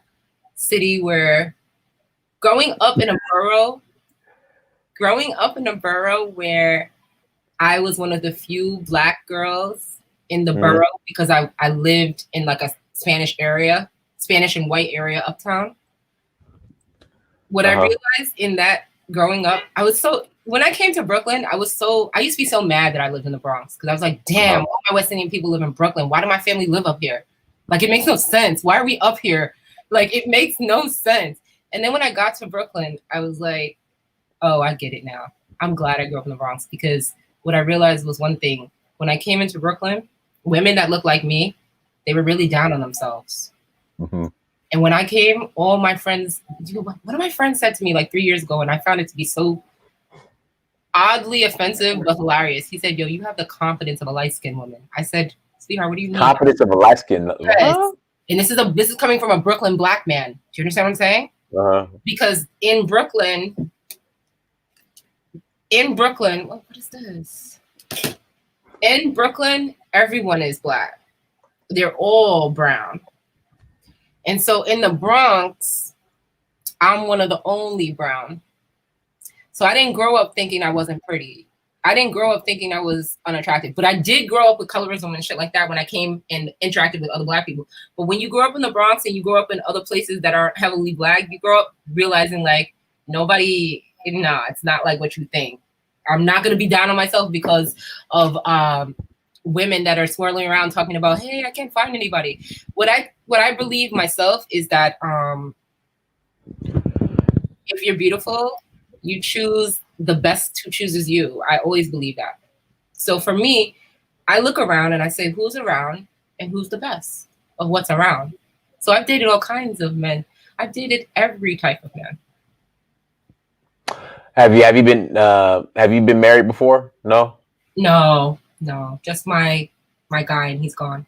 So because you say you dated every type of man, like why haven't you got married yet? Is there? Like... What are you talking about? He's dead. No. I'm just saying in general. I'm 34. So I'll tell you what. I'm 34 years old. Mm-hmm. I did everything right, and I got in that relationship when I was 26 years old. Okay. So for 26 to 29. Is that your engagement ring on your finger right now? No. You still wear it? No. This is the promise. This is the first ring that he gave you. Yeah, he gave me this on our first Valentine's Day, and basically, for me, I was not rushing to get married with anybody, and I dated a lot of different types of guys, but every guy that I dated was not really marriage material. And then when I finally so I don't you gotta unpackage that. So like when you say you're dating, you gotta listen, and you'll hear it when I unpackage it because I speak very thoroughly. Okay. I'm sorry. Go ahead. I'm sorry. What I'm gonna say is this: I'm gonna get to why they weren't marriage material, and I'm gonna explain to you why they weren't marriage material. The people that I dated prior to this person were not marriage material for one simple reason. Just one simple reason. They don't want to be married. I'm a woman that I don't convince him. If I listen to a man and he says, I'm not looking to get married, I peace out, bye.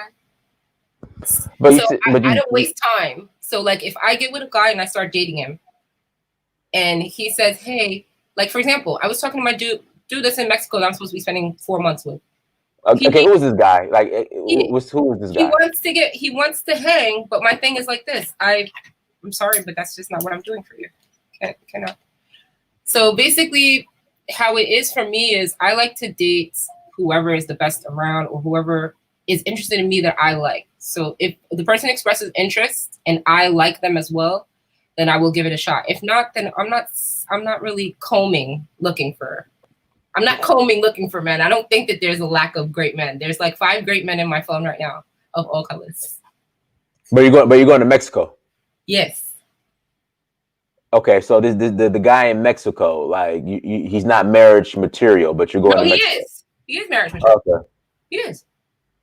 He's black too. He's Jamaican. Okay. He's a Jamaican money manager. He's my boy we went to college with. This is the one I was telling you about, the one that smokes every day. He's a Jamaican money manager. He was extradited after college, basically. So he lived in Jamaica for like 3 years. And now he's living in Mexico. I'm going to go down to Mexico. Was he a illegal alien? Is that why he was extradited? No, something money related. You know, the things that the white boys can do and they don't get punished for. And then he had to get sent back to Jamaica. And so basically, he was in Jamaica for a couple years. Now he lives in Mexico. And he just said, I called him because I was just venting about New York. And he was like, I don't understand why you're still there. And I was just like, what do you mean? It's like, I'm still here because where the fuck am I going to go? All the places I wanted to go, you know, like the States. I wanted to come out to LA. I wanted to go down to my family. All those places, they weren't really set up. So I said, hey. And he asked me and I said, okay, cool. He is marriage material, except that he's on the phone convincing me. He kicked his girlfriend out. He was with his girl since February. She was living with him. He's always liked me. Okay, so here's the backstory. He's always liked me since college. And I liked him too, but I was talking to someone else. Whatever. Excuse me. Excuse my language. And you say hung with somebody else? I was with someone else. And so basically he's known me since college, and he always hits me up, been keeping up with me on Facebook because he can't come into the States. And then I just hit him up because I wanted to see how he was doing. And he hit me back like a second later. And he was like, the whole time I've been out of the States, only 2 people have come to see me. I was like, that's crazy. Like my boy, one of my other good friends who's close with him as well. We were all close in a group. He's been telling me and keeping me up with his movements and where he's been. So I just wanted to check in on him. And then he pretty much just invited me because he knew it's going to be crazy up here. It's crazy. They're shooting everywhere. So I'm like, I'm out. I leave on December 21st and I come back at the end of March. So okay, really guys, how I want to do it is this is how I wanted to do it. I wanted to put everything in contract before I leave, go down there December 21st, spend some time with him. He lives in a really nice neighborhood, an area called Palanco, and stay there, hang out, come back at mid-March, maybe end of March, work the real estate until I leave for Sierra Leone, go to Sierra Leone, and then go back to Mexico. That was my plan. Oh, are you coming to Sierra Leone with us? Yes, I was on the phone with you. Remember I told you I'm going to definitely send you money. You still ain't put down your deposit. The reason why I didn't put down the deposit is because I need to do certain things before I do that. Okay. So basically the deposit will probably go out right as I'm leaving New York. So once I'm done doing certain things, right, like, so in December, I'll probably put my deposit and put like a good amount on it because I know I'm late. Like I'm like a month and a half late now. But yeah. What you drinking? What kind of wine is that? I'm barely drinking it, but I'll tell you, it is. Is that barefoot? No, there's this really good, I don't know if anybody's in Bed-Stuy, there's a really good wine place, Black owned, called Bed Vine. They've been here for like 10 years. They used to deliver. And they have all the good wine, and literally this is just a Bordeaux. It cost me $12. Okay. No, I'm not a wine guy. I know one time I showed up with some Cooks champagne. I had some Cooks and I got cussed out. Well, for CVS, I got some Cooks. I got some Cooks from CVS. I got cussed out with my Cooks. I like PJ. PJ is good. I used to work for Pernod Ricard for a little while. For like a couple months, I was there. Now I love palm wine. So when you come to Sierra Leone, we're gonna get some palm wine. That's good. How does it taste? Tastes delicious. Tastes delicious. Yeah, but this guy is marriage material. The thing is, this girl so I don't know if he kicked her out for me because I said I was coming. Because he was in the process of breaking up with her. Then when I told him I was coming, next thing you know, like he was like, "Oh well, she's coming to get her stuff today." I was like, "Oh shit!" Like he meant today. So she came like the next day, got her stuff, and then he called me like 2 days ago. She left an hour ago, and I was like, "Oh my god!" Like I hope he didn't kick her out for me. But really, it doesn't matter because he has like a room set up for me too. There's like he lives in a penthouse. There's a guest room and everything. Set up nice. So are you gonna like lease your apartment in Brooklyn, or what are you gonna do? I'm gonna pay it. Okay. It's I've been here for a long time, and this landlord is basically like my older brother, kind of. He's like 45, maybe tops. Young black man. I lived here for the last 12 years, and I've been paying him through the pandemic, so I'm not behind, and this is one of the reasons why I haven't put a deposit down on the Sierra Leone, because I want to be able to forward pay my rent through the end of March. That way, when I come back here, I don't necessarily have to pay more than one month. And then once I do that, then I can pay the Sierra Leone because it's like a little plan, you know? Okay, right. That's why. My rent's not that expensive. And if you want to hear what that is, that's $1,350, which is cheap. Pay $1,350? That's all you pay? That's cheap in Brooklyn. Yes, I've been here. What do you have? A studio apartment or one bedroom? No, I'm on the top floor of the brownstone, but I've been living here forever. Okay, so you're renting out a room. No, I'm the top floor I'm more than half of the brownstone. There's a room in the back of me because, like, let's say the brownstone, he cut like one room back in the day for like one of his mother's friends. So there's an old man that lives next door to me. He has like a tiny little square box, but I have pretty much the whole floor. Oh wow. Oh well, guys, if you want to call in and ask a question, email is in the chat room. And he does Airbnb downstairs. If you ever know people that want to stay in Bed-Stuy, he does a really beautiful Airbnb in the 3 floors downstairs. So, like, it's cool. Now, those purple walls, was that your idea? Did you paint your walls purple? Yeah, because long story short was I'm a creative that became a business person. And so one of the things that was going to happen when my man became a lawyer was I was supposed to start off my record label. So when he passed away, he left me some money and I started my record label with it. So what you're looking at is a recording studio. Mm-hmm. Okay. Anyway, that's the couch and stuff. And then this other room, which is a half bedroom, I made it into a booth that says New York Made. That's a Knicks thing that's on my thing. And that's his old punching bag, which I was supposed to sell today, but I think I'm afraid to sell it. Okay. Hey, what? So, like, you said you're looking for a husband, or you have several men. Not necessarily looking for a husband. I don't have several. Don't say it like that. No, you gotta let me finish. You have several husband potential. There are several men in your Rolodex that have the potential to be a great husband. Let me ask you this: what do you bring to the table as a woman? Like, what do you bring to the table? I think for me, I don't assess it as what do I bring to the table. I think all the people that are in my phone as a good husband are people that have known me for a long time. They know what I bring. They've known me since life. They call me Jack. That's how long they've known me.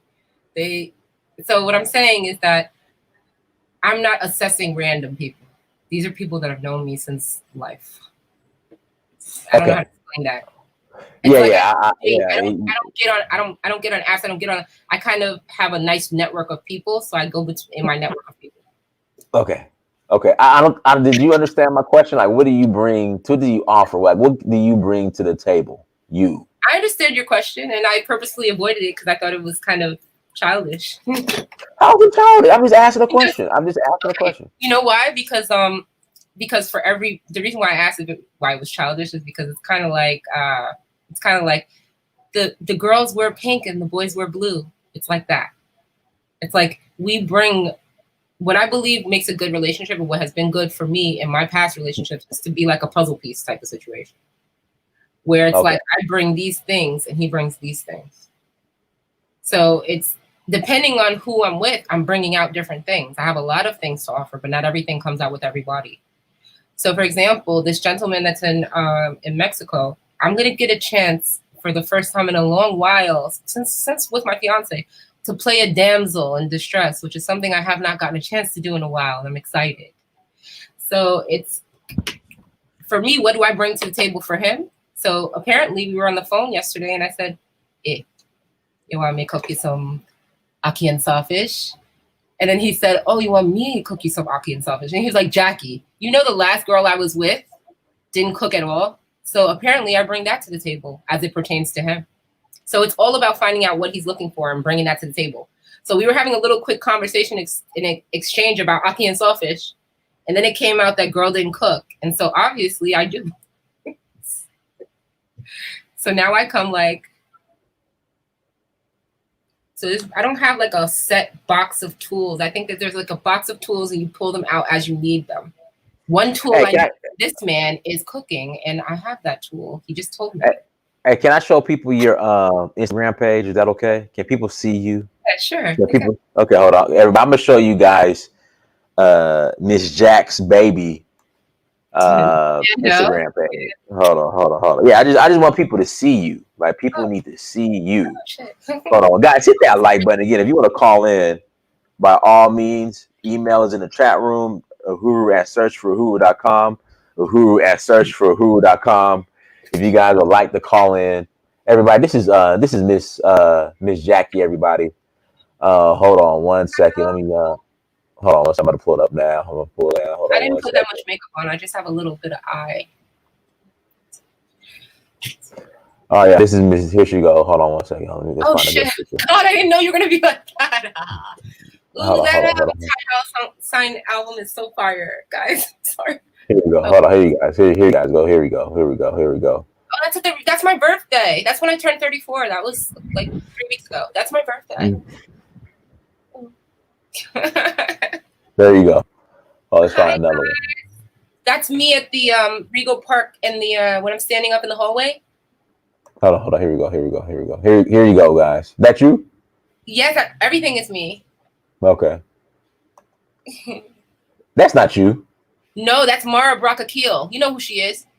She's the writer for Girlfriends. I don't watch none of that stuff. I have no clue. Oh, I grew up off that. I'm a girl. I grew up off Girlfriends. She's the writer for Girlfriend. Okay, hold on. Here we go, guys. Here's some more of Miss Jackie. Everybody. Okay, so there's a lady named Natalie who has a black lady. She has a really amazing practice on Tompkins called the Stacked Yoga. Her name is Natalie, and Stacked Yoga was doing yoga on Fulton at the Black Lives Matter mural, and I just videoed myself, and that was a good shot. Okay, yeah, this is a great shot. Oh man. What else we got here? There he is. See in the middle? Right here? Yeah. So that's your ex-boyfriend? Yeah. Or fiance? My ex-fiance. Okay. Yeah.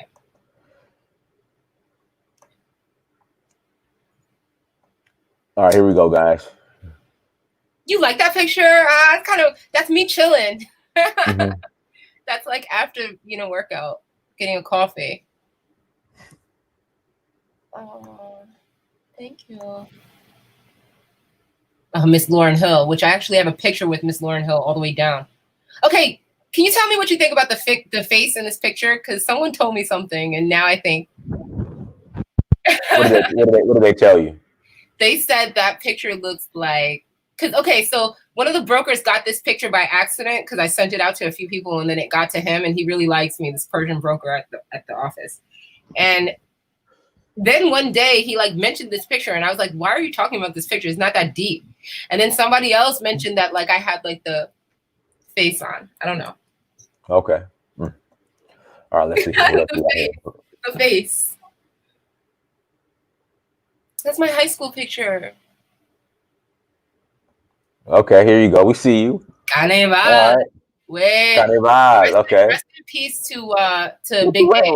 What you got on right here? What you wearing? That's a belt over panties. Okay, a belt over panties. Okay, yeah, for Carnival. Okay. A belt with the sash. That's Big Trini Dave. I love Big Trini Dave. He passed away. Guess where he died? On the road, 2013. Oh wow. May he rest. Yes, that's Big Trini. That's Big Trini. That's my mother. Okay, what else we got here? What's this? Right above is that you right here? Yeah, that was last year. Right above Bobby Seale, that's my mother. Bobby Seale and me have the same birthday. Go up. Girl? Go up. Hold on 1 second. Hold on. Let me find this picture. Hold on 1 second. Let me find this. Nikki and okay. You like a panther. You look like a panther right here in this picture. You like raw. You like a panther.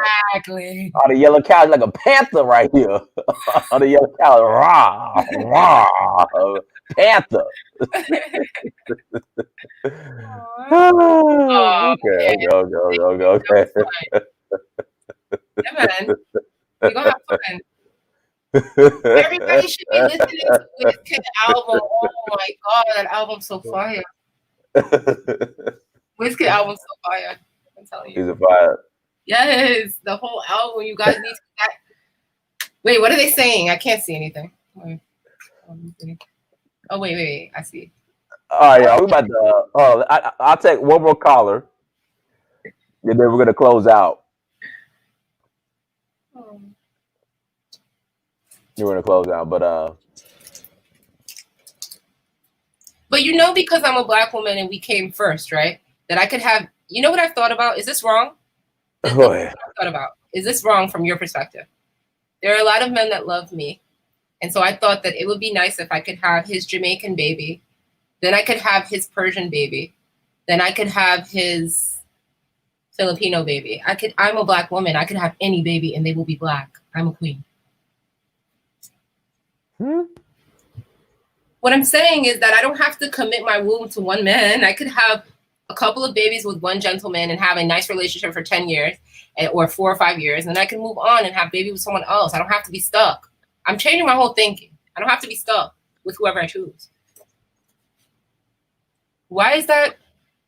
I'm okay. Unpackage that one more time. What I mean is, you as a man, you can fill any womb any day, correct? Right. Okay. But Okay. me as a woman, especially as a Black woman, because we have so much interest and love throughout the world, I could literally have I could look. They said New York's not going to recover for another 4 years. I could go to Mexico and have a baby and raise my baby for 4 or 5 years with my Jamaican husband. And if that doesn't work out, I can still come back to New York and have another set family. And then when I go to Africa, I can go and meet another gentleman and have another family. And what is to stop me? Well, you better get. You're 35, so you better get started. I was pregnant at 41 years old. Well, you better get started. You're 35. Honestly, you better. Can I be honest? It was not my fault. I didn't choose. I would have been. No, I know it's not your fault. What I'm saying is, like, you're 35. I'm to be down about it. I'm down about it, so I try not to be. But it's not really my fault. So hold on. Okay, hold on. But I do think that any relationship I get into right now, I could have at least 3 or 4. I do think. So 3 or 4 kids by 3 or 4 different men. No, not by 3. No, that's not what I meant. You just said something about Persian. No, what I'm saying is I could have one family, and then if because things happen and people grow apart. If we start to grow apart, then that's okay. And then you can have these children, and now I can go and have another family. So where's the kid? Where's the kid the same way mothers raise their kids, he can raise those children, especially since the child that he had in New York, he didn't really get a chance to raise because he was extradited. So it's like he will get an opportunity to raise kids, whereas his daughter, she's 18 now. And he didn't get a chance because he was extradited like 15 years ago after college. So it's was he doing 419? What you like? Was he doing 419? What's that? The 419, the scam, like the 419. Like why did he get extradited? I don't think so. But he can't come back. Okay, so one more time. I need to unpackage this. So okay. Forget me. Take me out of it. Just say any woman. Okay, I'm gonna put Susan in it because Susan's in the chat. We go. So Susan has a baby in Mexico. So Susan has a baby in Mexico with the Jamaican guy. Then after the Jamaican guy, Susan has the baby with the Jamaican guy. She goes to Little Italy in New York and has an Italian baby. And then after Little Italy, she goes to Chinatown and has a Chinese baby. But since Susan is Black, all these babies are really Black. Well, I'm not really debating whether that's not what the conversation is. It's not about whether the babies are Black or not. Nobody cares about that part. That's not the part. The part I'm trying to say is freedom as a young Black woman. And what I'm saying that because I'm in a place where my fiance is gone and I'm pretty much not really looking to tie any knots in the States, I start to feel as though I have all the freedom in the world, is what I'm saying. Okay. And people can feel how they want to feel, but I'm not tied down. I can just pick up and go. Right? Okay. So over time. All right. So you have the baby with the Jamaican, the Rasta, and the Jamaican. Not a Rasta. He's okay. I'm sorry, but right, the guy who was extradited. Yeah. The guy that was extradited for doing finance. Clean fucking cut. He's super clean cut, and it's kind of annoying, actually. Kind of annoying. What's annoying? It's kind of annoying how clean cut he is because he hasn't been in the States to interact with us up here, and we're not like that anymore. Like he's got like the whole like Caesar and stuff. Like he doesn't realize we don't roll like that anymore because he hasn't really had time to come to the diaspora up here and really know what we do. So you don't like men with that wear Caesars? No, it's not. It's not that. I would just. I'm just saying, like, you see how you let your hair grow? I like that freedom. I like when a guy has that freedom. All of it. I like that. I like to see men get wild. I like to see wild men. You got to see wild men. Okay. Yeah, I like to see like when the hair is growing out, when the face. I love that no shave November. I love all that. He's not like that. He's like the first kind of hair. He's one of those. Okay, but you like wild, like. Yeah, like Freeway, like the rapper Freeway. Like No, not like a rapper. You like the Philly Bin Laden beard. That's what you like. I like either beard. It doesn't even have to be as clean and nice as that. It doesn't have to be as set up. All right, guys, hit that like button again. Please hit that like button. So again, I want to unpackage this one more time. So you go to Mexico with your Jamaican guy. You have a baby in Mexico. Things don't work out. You leave and you come back to New York. What happens with that child? He raises that child. Oh, so you're gonna leave the child with the man? I mean, if he wants to be left with it, it's up to him. If he wants to come back into the States too, that's cool too. I feel like that he might be able. I don't know. We'll see. But I'm open to what I'm saying is I'm open to building a relationship with him, knowing that there is a possibility of it not being forever, even if kids do come into it. I'm open to that. That's all I'm saying, because I'm really not going out there for him. Actually, he doesn't realize that. I'm not going out there for him. I'm not. You're not going out there for him? No, I'm going out there to get out of New York. And he offered me. Okay, so this is an opportunity for you. So this is an opportunity for you. So I can speak the language and be out there, and I'll stay there. And that's really what it's about. It really, like I know he was having a conversation with me the other night about like women liking him for him and not what he has. And I was laughing because like I've known you since you had not $1 and I still don't like you as much as you think. I like him, but I wish he would stop being so presumptuous, And I think that's because of the type of women he probably deals with, because they don't know him from college time. I'm Jack. So, but you want to have children, like? I do, absolutely, right now. Like I could get pregnant tonight and I'd be happy. Okay, like are you actively trying to get pregnant? No, like, actually, no. So I'll tell you what. One of the things about being pregnant, for me, it's a very sacred thing. I've never been pregnant before, and so I'm trying to harvest a certain nice, clean energy for it. So, I really do believe the next person I have sex with will be the person that gets me pregnant. I have not had sex since December 31st, and I've been cleaning and praying on my womb for the whole year. So I come down on December 21st. He will not get anything until I say. There will be no sex until I say. Until you say. But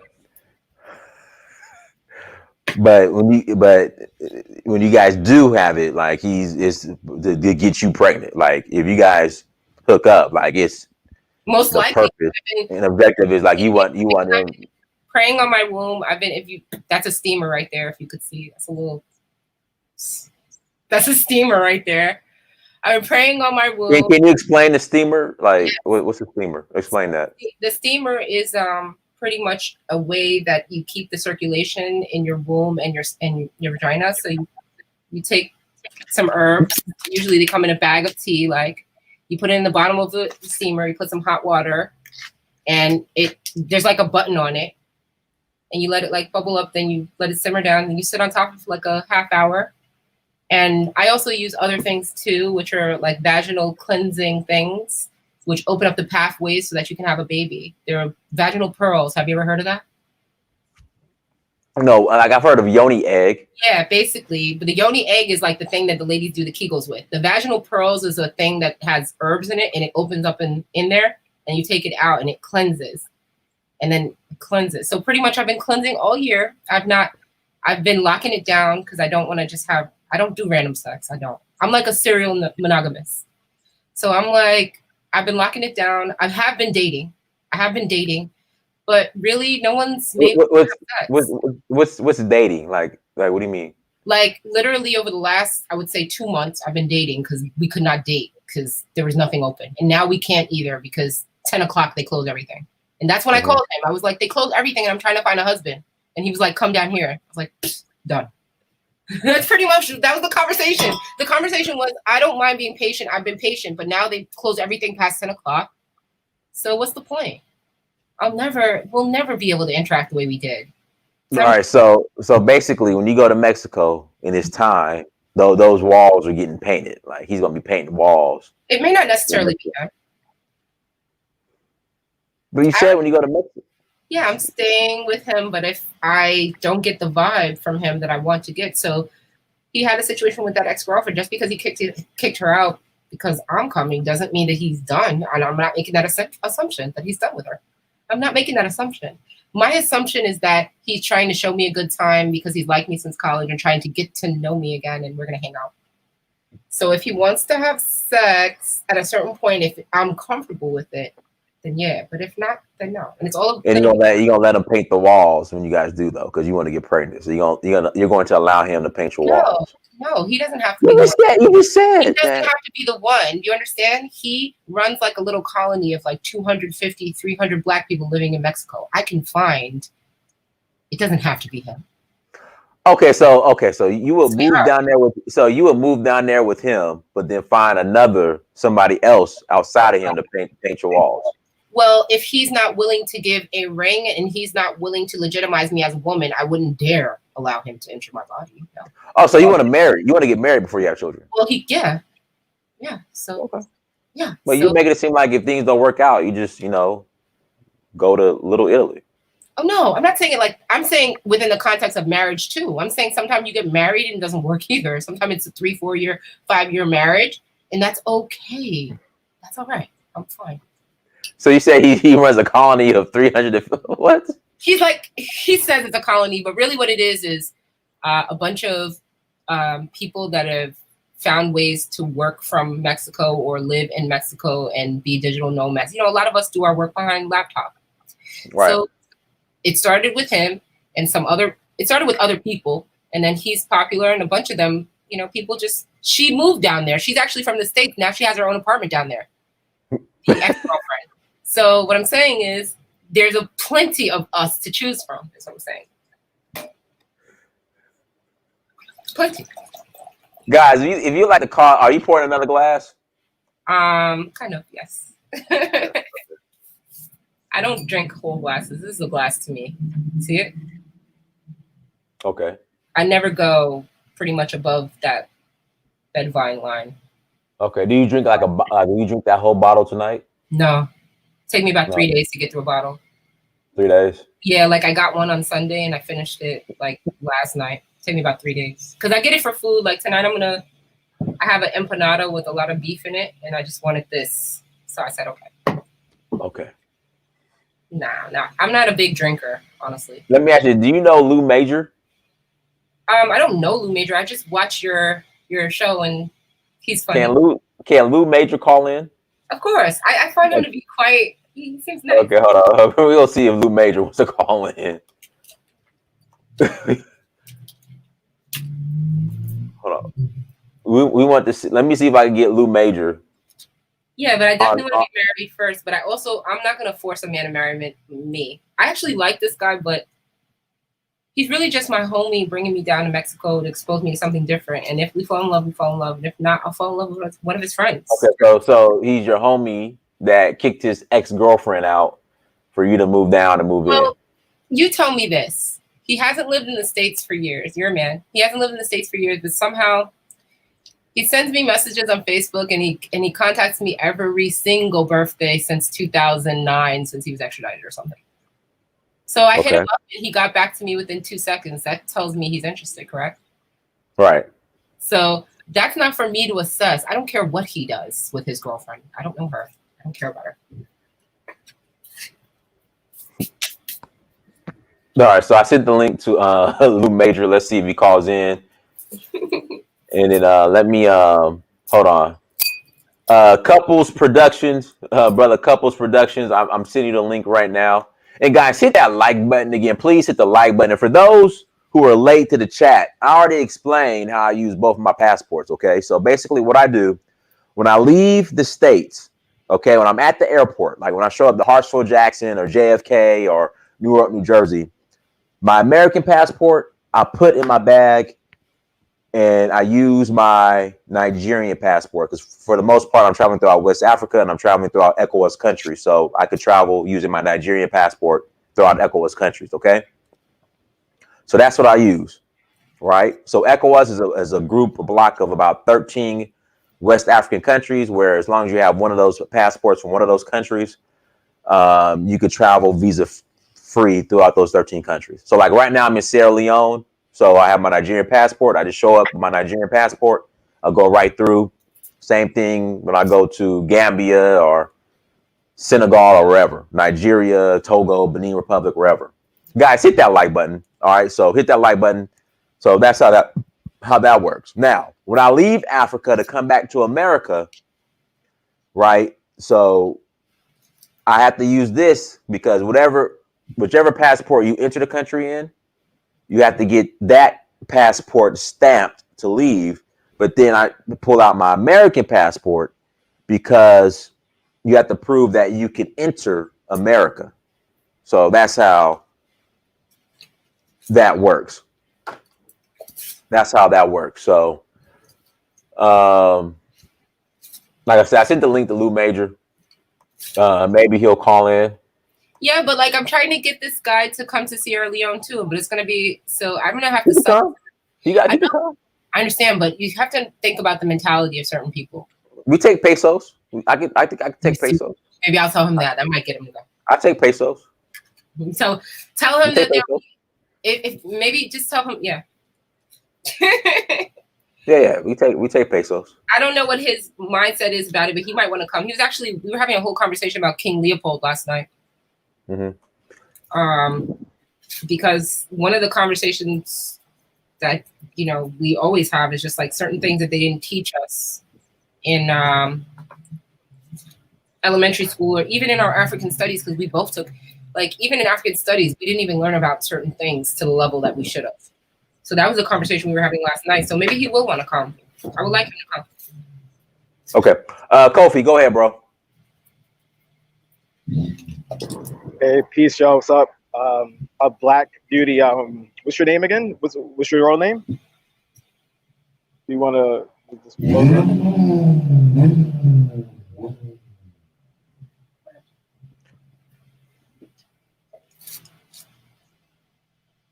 Kofi. Can you say it again? Did you hear him? Yeah. There you go. A little bit, maybe. Yeah, Kofi, your connection, when you be calling, your connection just always suspect. But go ahead, brother. You know what? Go ahead. This connection is pretty bad. But go ahead. Ask your question, bro. I'm just calling. Yeah, I'm just gonna end it real quick. Since my connection is bad.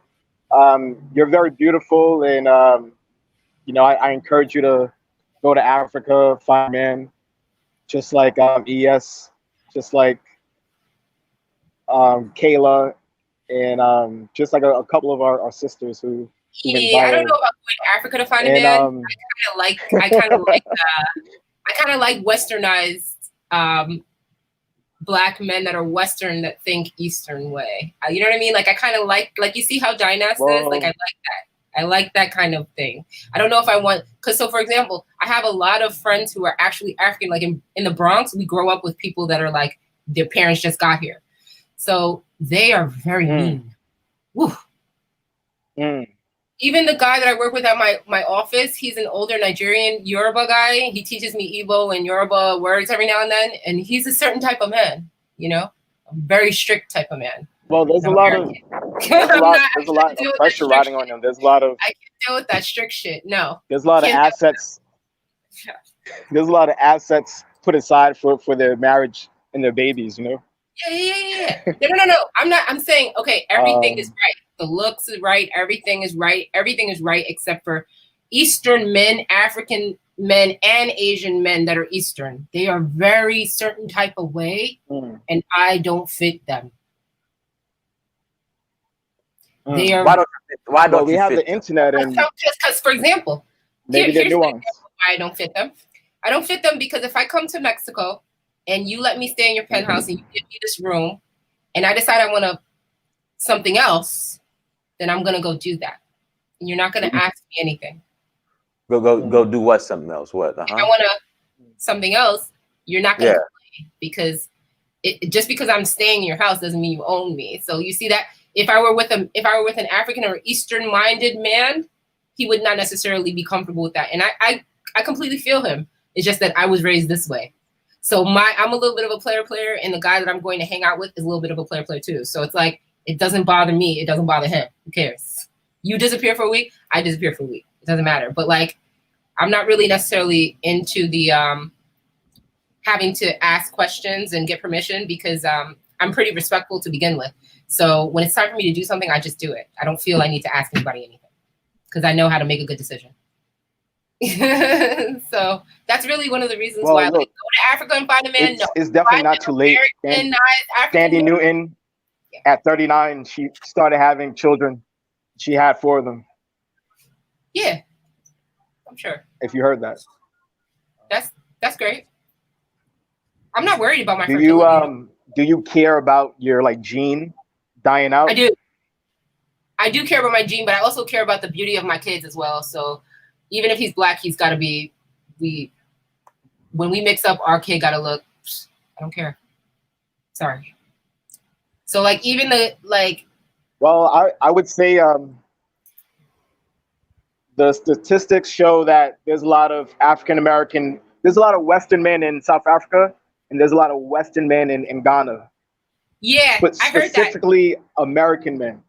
Yeah, I heard that about Ghana. I would be interested in Ghana. I don't know about South Africa because the last couple people I knew that went to South Africa were not even black, so I don't know about that. But I really want to go to Kenya and see what's up over there and see what people are about over there. I'm really interested in that. And I know that you have Brandon. He always talks about it. He was talking a couple days ago about like the real estate and stuff that he's doing out there. That's pretty interesting to me. Like that's something I would be interested in. I don't know if I want to commit to any place because I have to go around. I got to see everywhere. I got to see everywhere before I commit to any one place. But I kind of see myself as a nomad. I don't think I'm going to be tied to any land after this. I think Mexico for a little bit, then back to Brooklyn, sell some property, then to Sierra Leone with you, then back to Mexico. Then guess what? I might find myself in China. Oh, my girlfriend lives in Germany. I might be there too. Oh, guess what? My friend lives in Thailand. I might be there too. That's how I'm going to live my life. Digital nomadic. Because I've always wanted to live like that. And like, I'm wondering I see that myself down when I'm not even married. Wow. So there's no point in putting myself down. Really, trying to explore. Wow. Go ahead. I'm sorry. I should use my iPad. Go ahead. Well, you have a studio in the background. I think you should go out to West Africa, go out to East Africa, South Africa, and try to catch that niche. There's a huge industry emerging for Black African entertainers. I know about that. I think that's your purpose. I think that's what you could offer. Yes, sir. I agree with you 100. I want to go into the. Say it again. I said I agree with you 100. I've always wanted to do that, but also when I do what I do with whoever I do, I'm just gonna do what they do. I'm not going over there looking for anything. I'm just going over there to see what they do. Like if when we go to Sierra Leone, if we find a studio to go to, I'm just gonna kick back. Like time to just Ghana, kick back. And I'm going to film the Coom America click. It's not a click. It's something like it's like this thing in Ghana where America meets Ghana. So I'm gonna go film them. I'm gonna try kind of just like trade ideals and ideas. I'm from Harlem and I seen a couple of them with like Dipset apparel, 1990s Dipset apparel, and find me on IG. I just want to tell them like real of what's going on in America. Okay. Dinas, make sure that he finds me on IG and hit me up. Hit me up. I'm around. Yeah, I will. Yeah, I'm the real deal. Yeah, I'll like catch the playback. But yeah, this is a bad connection. Thank you and safe travels. I'll see you on the continent. All right, we appreciate it, brother. He's dope. Yeah, great idea. All right. I like the idea. That's fine. All right, peace. He's dope. All right, we'll go ahead and close out. Is there anything else you'd like to share in closing? I guess like my overall message is it's not like I think that just freedom, that's all I strive for my whole life. Like hashtag freedom, meaning freedom for me to do what I want, even if you think I'm crazy when I do it. But it's my choice, That's all my life is about. So I feel like this is the beginning. This pandemic has flipped things. It's made it a little better for us, I feel like. Because now we can just move. Now we can make a clean break from this place. Like I'm interviewing with all these financial companies and they're like, we're going to be remote through the end of the fiscal year. And I'm like, okay, sure, whatever. They don't even realize I'm about to be living better than them. Like, who cares? Bye. Like, that's Black excellence is what I'm saying. So that's really all. Black excellence. Okay. What are you doing right now? About to scroll. Yeah, okay. Yeah, I can hear it. Okay. All right, but everyone, thank you so much for joining. Make sure you like, share, and subscribe. Hope you guys enjoyed the show. Until next time, family. Dynasty Mirror, search for Huru. Love you all. Peace.